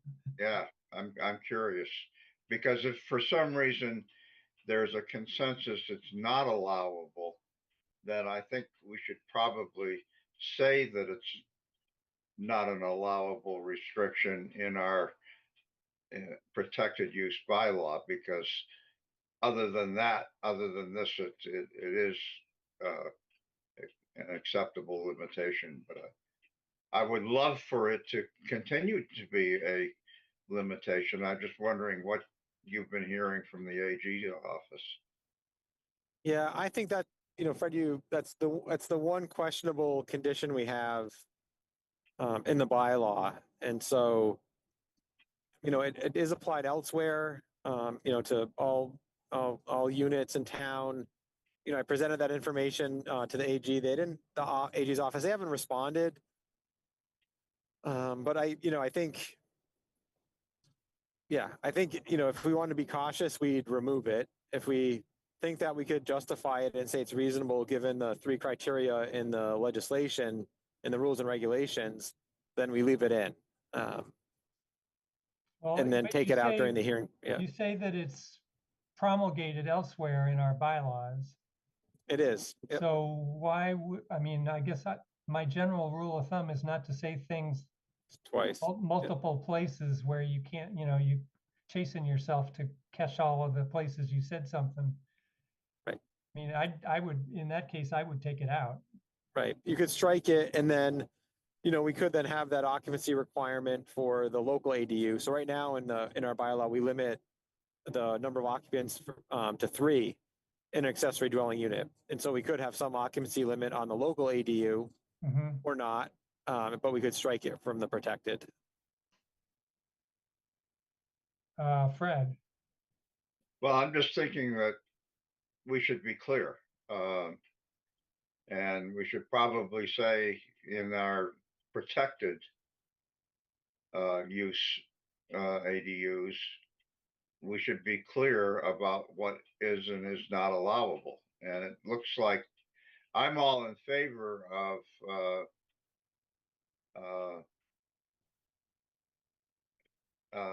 not in any way interfering with the for unrelated clause and let somebody litigate it, I suppose. But just leave it like that. And yeah, I think probably just leave it the way that you've got it, and the building commissioner will presumably attempt to apply it, and it may get litigated. And okay, if it gets litigated, it gets litigated. I think that's where I come out on it. Yeah, I would actually probably take the approach that Doug recommended and remove it because it's redundant. And so if it had some other occupancy limit different than what we already have, then you could leave it in specific to ADUs. But because it's saying for unrelated, I think you could remove it, and then elsewhere there's other conditions in the bylaw that apply to any dwelling unit that would be, also applicable to ADUs. Okay. all right. So where is it in this bylaw? It's on the page that's on the screen. It's number 4 under general requirements for both types Oh, I see. on Okay. page 2. Yeah, I agree. I think we should probably take it out. Yeah, And then let it be enforced. yeah, through the other bylaw. Yeah. All right, so that's 2 edits to this draft so this one and the whichever one is smaller under the local ADU. I'm going to make a motion to recommend this draft bylaw to town council for incorporation into our zoning bylaw with the 2 edits that we've discussed this evening. Johanna. I'll second that motion. Okay, thank you. We still have a few members of the public. Does anybody at the public want to comment on this? Pam Rooney, let's bring Pam over and she can tell us what she thinks. Hi, everybody. Pam Rooney, 42 Cottage Street. I wonder if Nate could describe verbally, but also perhaps for our better understanding, the comparison of square footage between our formula of habitable space, what we currently say 1,000 square feet of habitable space, how that compares with the state square footage calculations. I think it would be important for us to understand how they differ. And so what are we really talking about, apples to apples? That would be very helpful. Thank you. All right, Nate? Yeah, so we in the protected use ADU, local ADU, and elsewhere in the bylaw, we're using habitable space. So we're not, that hasn't been interpreted differently by the AG's office yet. And so I think that in the language in the legislation and then the rules and regulations for protected use ADU, they say gross square feet, and then they have some other terms that are somewhat inconsistent, and then in conflict with the building code in terms of how you would measure square feet, what it really means. And so we're going with habitable square feet for everything, habitable space, because essentially you could have a 2-foot high crawl space and someone could say, well, that's that counts towards my square feet, and it's nothing other than a crawl space. And so you could have an unfinished attic that could count towards something. And so that it just doesn't, in terms of how we would calculate square feet for a dwelling unit or for, living space, it doesn't work. So we're using habitable space as a common definition throughout. Okay, thank you. That helps because there was definitely some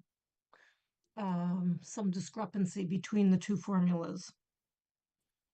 Thank Yeah, you. yeah, I think, if that could be something that gets interpreted differently, by the state, and I think other communities are figuring out how to work with it.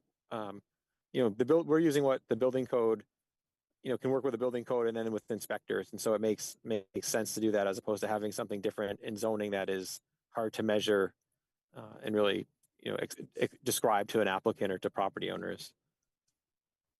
Thank you. All right, thank you, Pam. Nate, on that same topic, is habitable space defined in the zoning bylaw or is it purely in the building code? Yeah, it's in the building code, and we reference it in the bylaw as with a few terms, and so it it is in the bylaw in a sense that you can understand what it means. Okay. Yeah. All right. So a mechanical room is not a habitable space in a house. Right. And Right. any space less than 7'6", I think, is not a habitable space. Right. It might be different for some areas, but right. And, like under, an unfinished attic isn't habitable space. A unfinished basement isn't habitable space. A crawl space doesn't count. And so, Right. I think that's important because otherwise, like I said, you could have a dwelling unit that has a crawl space and, that you can't really use at all. And they say, well, I have a 1,000 square foot footprint. So I have a living space of 1,000 square feet and I have 1,000 square. Nate, you just We dropped lost out. you. Nate?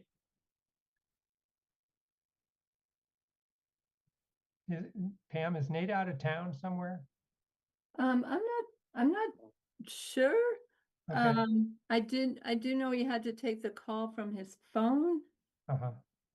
I'm Nate? not sure if he's close to his internet or if he's saw Hey, a what's up? flyer. Okay, Nate, we There you lost are, you. Nate. Are you back? Am I back? Yes, you Yes. are back. Oh, good. I'm at home right now, so I'm Oh, about to jump on the okay. computer. I don't I know thought why maybe you were on another continent somewhere. yeah, I don't know why I keep cutting out. So what I was saying is, with the habitable space is important because it's a defined term other than if you say gross square feet, saying if there's if you have a building footprint with 1,000 square feet and they have a crawl space and they have 1,000 square foot finished floor area, someone could say, well, I have 2,000 square feet. And that's just really not how anyone would Right. calculate that. Okay. Yeah. All right. I think we have a motion on the floor and we have a second. One last call. We did get one public comment about this from Pam, but is anybody else from the public want to say anything about this? As Nate mentioned, we're going to recommend this, I expect, to town council. They will in turn refer it back to us and CRC for public hearings on it. So there will be further chances to make comments on this proposal. All right, I don't see any any of the other hands from the public. So unless another board member wants to say anything else, we'll just go ahead and vote. Okay. Fred, we'll start with you again. I vote aye. Yes, an aye is in favor of the bylaw. Yes. All right, that was a positive vote. Johanna Aye. and Karen? Aye. I'm an aye as well. That's 4 in favor of recommending to town council. No opposition from anyone else. The other members are absent. All right. Thank you all. So the second part of our general housing discussion had to do with potential overlay in North Amherst, where there are a number of existing multifamily developments. Nate, is that something we should talk about tonight, or should we leave that for another night? We could talk about it a bit tonight. I was waiting for something from the housing subcommittee. Discussed it. Just generally about what we think is appropriate in that section of North Amherst, and trying, so the housing subcommittee thought there could be zones of density and height and mixed use requirements. I was hoping to get a map done, and so nothing's there yet. I think just having still maybe a general discussion about what we think is good there.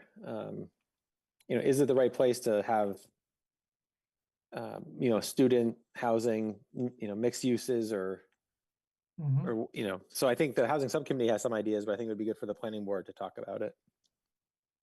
All right, so I did attend that housing subcommittee meeting last week. And yep, Karen, you were there too, right? So for Johanna's benefit, my recollection is that there was discussion about having zones of increasing height as you went west from North Pleasant Street. So that along North Pleasant Street, the development fronting that street would be maybe 3 stories or 4, maybe 4, but probably 3 stories tall. And that as we went toward 116, we would allow higher development.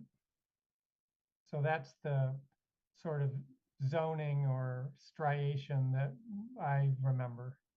And then there was some conversation about, would it make sense to allow, I don't know, a convenience store or a laundromat, or I don't know what else. Something that was maybe conducive or compatible and desired for a fairly dense student population to have right there in the complexes. Karen, do you remember any other types of stuff? Maybe a bike repair place, or? Yeah, and I think we were talking about that this is something that we would not demand, but that we would allow. So we wouldn't prescribe what really happens. We would also be okay if they decide to have it purely residential, and demand and developers could kind of decide. One thing that we were looking at is how, the neighbors and the people have weighed in heavily about the traffic here. And so we were going to try to see if we could, in fact, encourage the development of a road that comes off of Meadow Street, since you mentioned that going off of 116 directly is probably not going to happen, too many obstacles to that, but how we could perhaps get a road that comes in so that we could alleviate the traffic, somehow deal with the traffic. And yes, we're very much in favor of bicycle paths and having a route to the university center of town, because we are thinking that this would be a really fine place for really high density student housing. Okay. Fred. Yeah, in that regard, I mentioned there is a road that goes from UMass behind the cold storage building that ends roughly at the UMass graduate student housing complex there.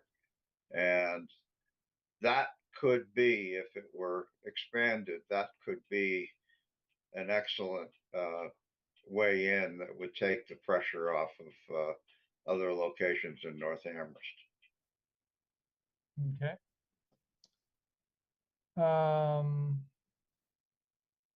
think I was gonna say, I think the one point is that the housing subcommittee said that, although student housing would be encouraged, it wouldn't be the only type of housing. So essentially it's allowing, larger apartment buildings that, could be a mix of students and non-students. So it's not necessarily saying, student only. And I think that, is a different approach than saying if we're going to have only student housing. And so really it's a multi-unit overlay We talked about having a higher inclusionary percentage.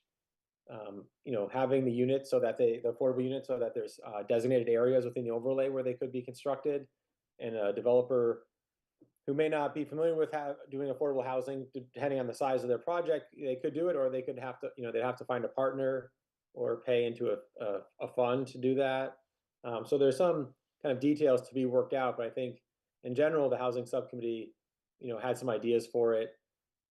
I'm working with IT to print out a large map out, and Bruce and I are going to sit down and kind of sketch some things out, what it means in terms of, say, building footprint or possible layouts for this overlay and what it could look like, just to get an idea.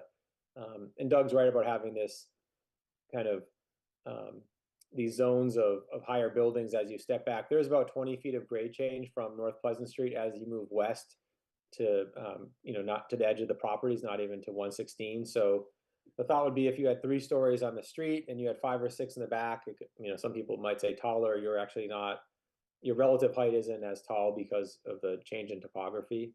But there's a fair amount of wetland and other things there. So there's also parcel aggregation, I think, is really interesting. So, can we incentivize enough development given the overlay, with the overlay, to give owners and developers a reason to do it? I still think it's a good idea. I think there's a lot of details to be worked out. We talked about how prescriptive do we want to be, or how flexible do we want to be? So, is there predictability in the permitting, or is it something that we allow, and then the permit granting authority has a lot of decision-making power that's not as prescriptive in the bylaw? If we want to do that, it's site plan review. If it's special permit, no one will use it. So it has to be at least site plan review, and how many conditions and standards do we want in this, or how flexible would we be and to try to incentivize development? Nate, for something like this, are we allowed to institute a change in the process? In other words, what I'm really thinking is, when things show up at site plan review, they're baked. And could we say, you have to show up, with your conceptual design, and have a conversation with us long before you're at a site plan review level? Could we require an additional meeting? I'm not sure. I don't know if we can require it. We can always put it in the bylaw, because someone could always file a site plan review and not have, with the town clerk, without having met with staff or the board. So I think we could have a structure where that's part of the process. I don't know if we can actually require it to the point where, if someone wanted to, they could bypass it and submit an application. Yeah, no, I agree. It's, that's where, like 40R, 40R district, a state's program, you essentially become very prescriptive. You have design guidelines and density calculations, and then it's a site plan review. But the idea is I think the idea is that you have, enough framework that people are pretty comfortable with it. So it is site plan review, and you know what you're going to get. Yeah. And so, yeah, I think the approach of encouraging, kind of some, pre-application meetings is, we can write that in, and I think it would be important because it's helpful. Yeah, well, I think when we had the housing subcommittee meeting, there seemed to be, I think I remember people were feeling that we could be more flexible with this area. Right. Because we're not quite trying to create a particular type of little urban district like we did with University Village, that we'd be more open to whatever the developer came up with. So flexibility, that's good, but it's like, why wouldn't we want to see it a little sooner if we could? I remember there have been a couple of projects presented to this board when I've been on it where I wish I could have commented earlier. Karen. Yeah, and I again and again cite the Sunset development where, Nate, you encouraged them to talk to the historical board before they really came to us to get something approved. And they changed it pretty radically after we all sat around and had coffee together. And Doug, I think it's a great idea that we really somehow strongly encourage, before they go to a lot of expense and a lot of drawings and it's baked, that we somehow have an ability to communicate and help sort of, stir them in a direction that is mutually I beneficial. mean, I am kind of torn. I mean, that kind of additional meetings are expensive. So, and they're probably time consuming. So maybe that's an obstacle to development. But, I think it'd be worth considering at least. Nate, what else do you want from this conversation tonight? We've kind of updated Johanna. I'm not expecting to go to every housing subcommittee meeting. Sure. Yeah. So, Yeah, and I will say the housing subcommittee webpage has been updated, so all their packets are online, minutes and agendas. oh, great. Yep, that's something that occurred in the last week or two. Yeah, no, unless there were, some other comments, well, this can be a running agenda item. I'd like to start getting a little bit more. The housing subcommittee, there's notes. So there was a document that was updated. The housing subcommittee updated it again with some of these discussion points, and we'll just keep working on it. I think kind of the next step is actually to probably get a few more maps drawn in terms of where we're thinking about, different heights and densities and setbacks. And then, we have the University Drive overlay language. We have, Dodson and Flinker is, I think pretty soon we'll have a draft design standard. So I was hoping for those two to kind of incorporate into possibly, North Amherst in terms of some of their ideas, and then just see where we go from there. Yeah, I feel like I like the idea of flexibility in these other things. I agree, Doug. Some developers might find them to be cumbersome and actually more expensive and time consuming. From a town's perspective, it probably results in something that the board feels better about. In town projects, we do that, right? So Kendrick Park, the playground, we came a few times to the design review board and planning board, and I think it's a really great project, but a private developer may not be willing to go through those iterations with a board. Yeah. All right. So anything else you want to on that topic tonight? No, not tonight. Okay. Time is 8:55. We'll move on to the next item, item 6, new business, not reasonably anticipated, 48 hours in advance. Anything from staff? All right. Similarly, unanticipated old business. Okay. Actually, I mean, that might be a good moment for me to say, or Nate, I don't know what you think. I represented the board last night when the town council received our request to refer the zoning change for footnote M back to the board and to CRC. I confess I don't think I was a particularly effective representative for that. Jesse had intended to attend, and he at some point yesterday indicated he could not attend. Nate, I'm not sure. I think I might have seen you at the very, very end when I was about to get off, but I was the only one who was there to speak when they wanted somebody to speak, and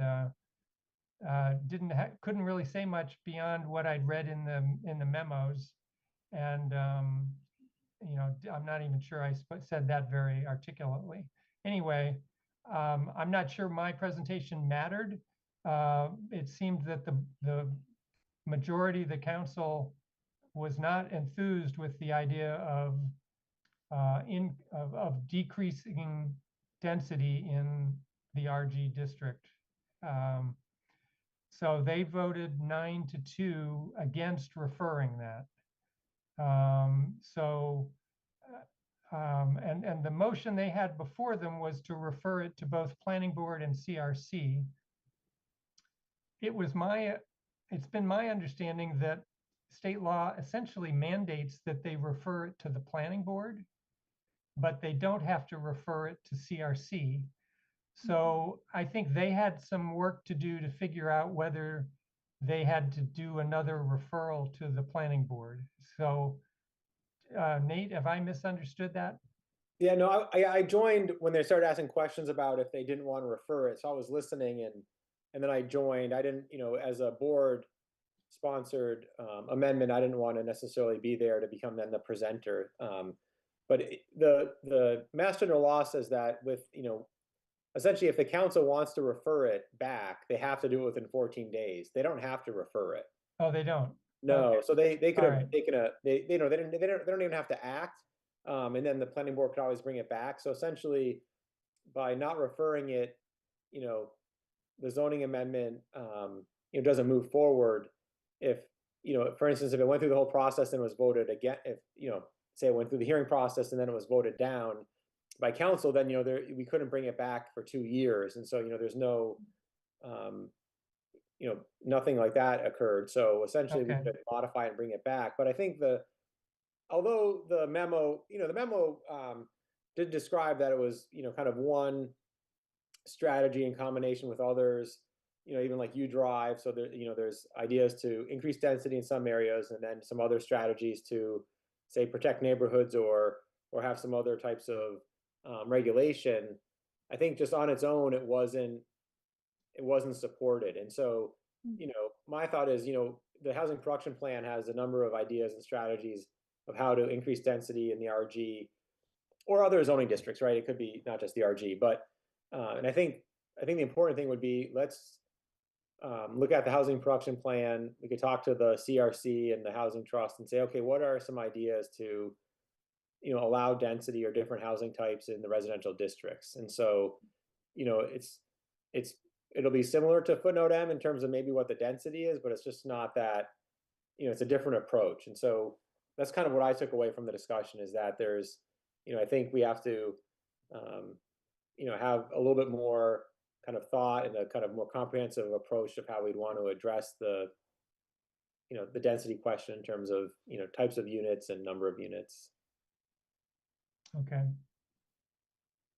All right. So I just mentioned that as an old business that 48 hours in advance, we didn't know that was going to happen. All right. If there's nothing else on that topic, we'll go on to the next one. Are there any Form A and R subdivision applications coming in? No, not tonight. All right. How about CBA applications? So just quickly, in the future, there will be an, 1 or 2 A&R applications submitted, not tonight. 422 Amity Street, now I think they're calling it 5 University Drive, or I forget what the address becomes, but they're going to submit an A&R to combine the properties there. They'll need to do that. And then there may be one other one that a property owner has been asking staff some questions, so that might be ready to come in as an A&R as well. Okay, great. ZBA applications, anything we should be aware of? Nate, do you have a report? I don't actually. I don't. Me either. Nothing. Yeah. All right. SPP, SPR, SUB applications. So 422 Amity Street, I'll just call it that. They would like to get back in front of the planning board to use the overlay.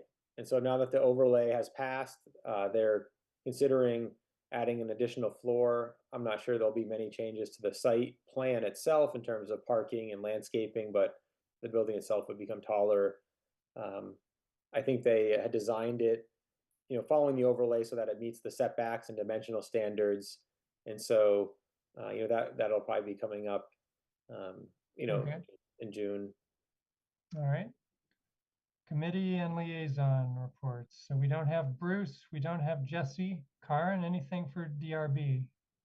I missed the meeting Monday. I was stuck at the airport in Chicago. All right. I will say the DRB reviewed 3 projects. One was a town project to design and install a ramp at the Munson Memorial Library in South Amherst. So there's an entrance on the south side that just, there's a few steps down. It just ends at grass on the lawn.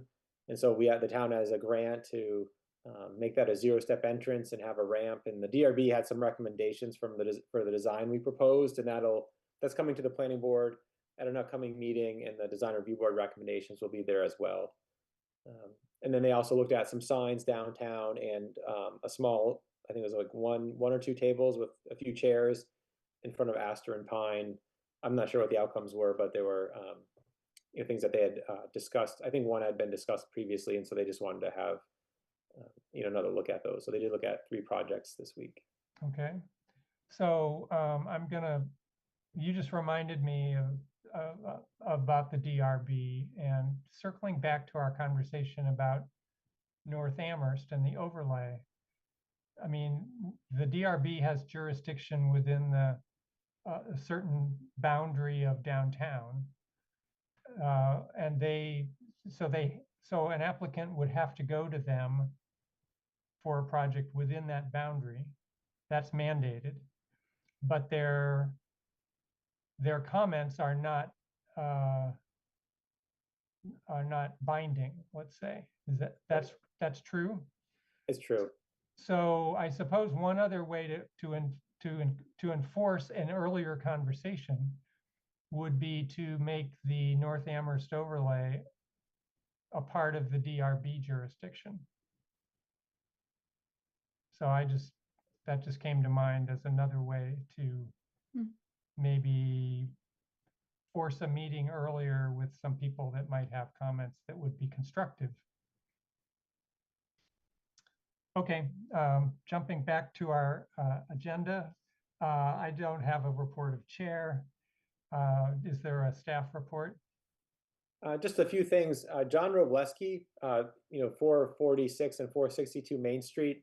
One of the conditions of a permit was to come back about 18 months after occupancy to review parking demand and parking counts. And so he's provided some information, and so that'll be coming forward probably in the next month as well. Just a report on that. Dodson and Flinker is still working on their downtown design standards. I think, I'm hoping in the next few weeks there'll be a draft standards that'll be available for public review. It'll then go through a process with planning and design review and other boards and committees. And I think it'll be a good time to talk about kind of the role of the design review board. And what they've shown staff, I think there's a lot of nice things there, and it will require probably a fair amount of changes to the zoning in downtown in some areas to get if the standards continue with what they had kind of presented and discussed a bit ago. And so for instance, in a lot of the BL zones, what they're showing probably wouldn't be allowed right now or wouldn't be built just because of some of our dimensional standards and additional lot area and other requirements. And so I think that'll be a big discussion in the next many months. Rob Moore, the building commissioner, did present some zoning ideas and initiatives that we'd like to move forward this month or this year. And one is changing the BN zone down by Triangle and Dickinson Street, enlarging it. I think that's something that will be coming forward. We are looking at temporary uses. It's something we had worked with Pioneer Valley Planning Commission on a few years ago. And so we'd like to pick that up again. And it could also include food trucks, possibly, but we have, some of it would be, for instance, if there's a venue, a farm that could have events, we don't really have a great way to permit that. If it's, a reoccurring thing, how is it allowed if it's not really related to the farming operation? For instance, if they have a catering business and they hold, weddings and other events, it's something we'd want to allow, right? I think a lot of it is something that the town gets a lot of inquiries and we don't have a good response. And so I think those are 2 zoning amendments that'll be coming forward. And I think that's probably it for staff updates. All right. Are there searches going on for a new director? Yeah, I think there is. It hasn't. I don't know if it's been officially announced, but I think it was posted today that there's a new planning director and economic development director is combined, so it's planning and economic development director. And so that's a one position, and I don't, I'm assuming this week it'll be officially announced. And are you down any other positions? Do you have any other vacant positions? Not in the planning department. Okay. All right. All right. Anybody else have anything else? All right. Time is 9:08, and I guess we are adjourned. See you in 2 weeks. Thanks, everyone. Good night. Bye.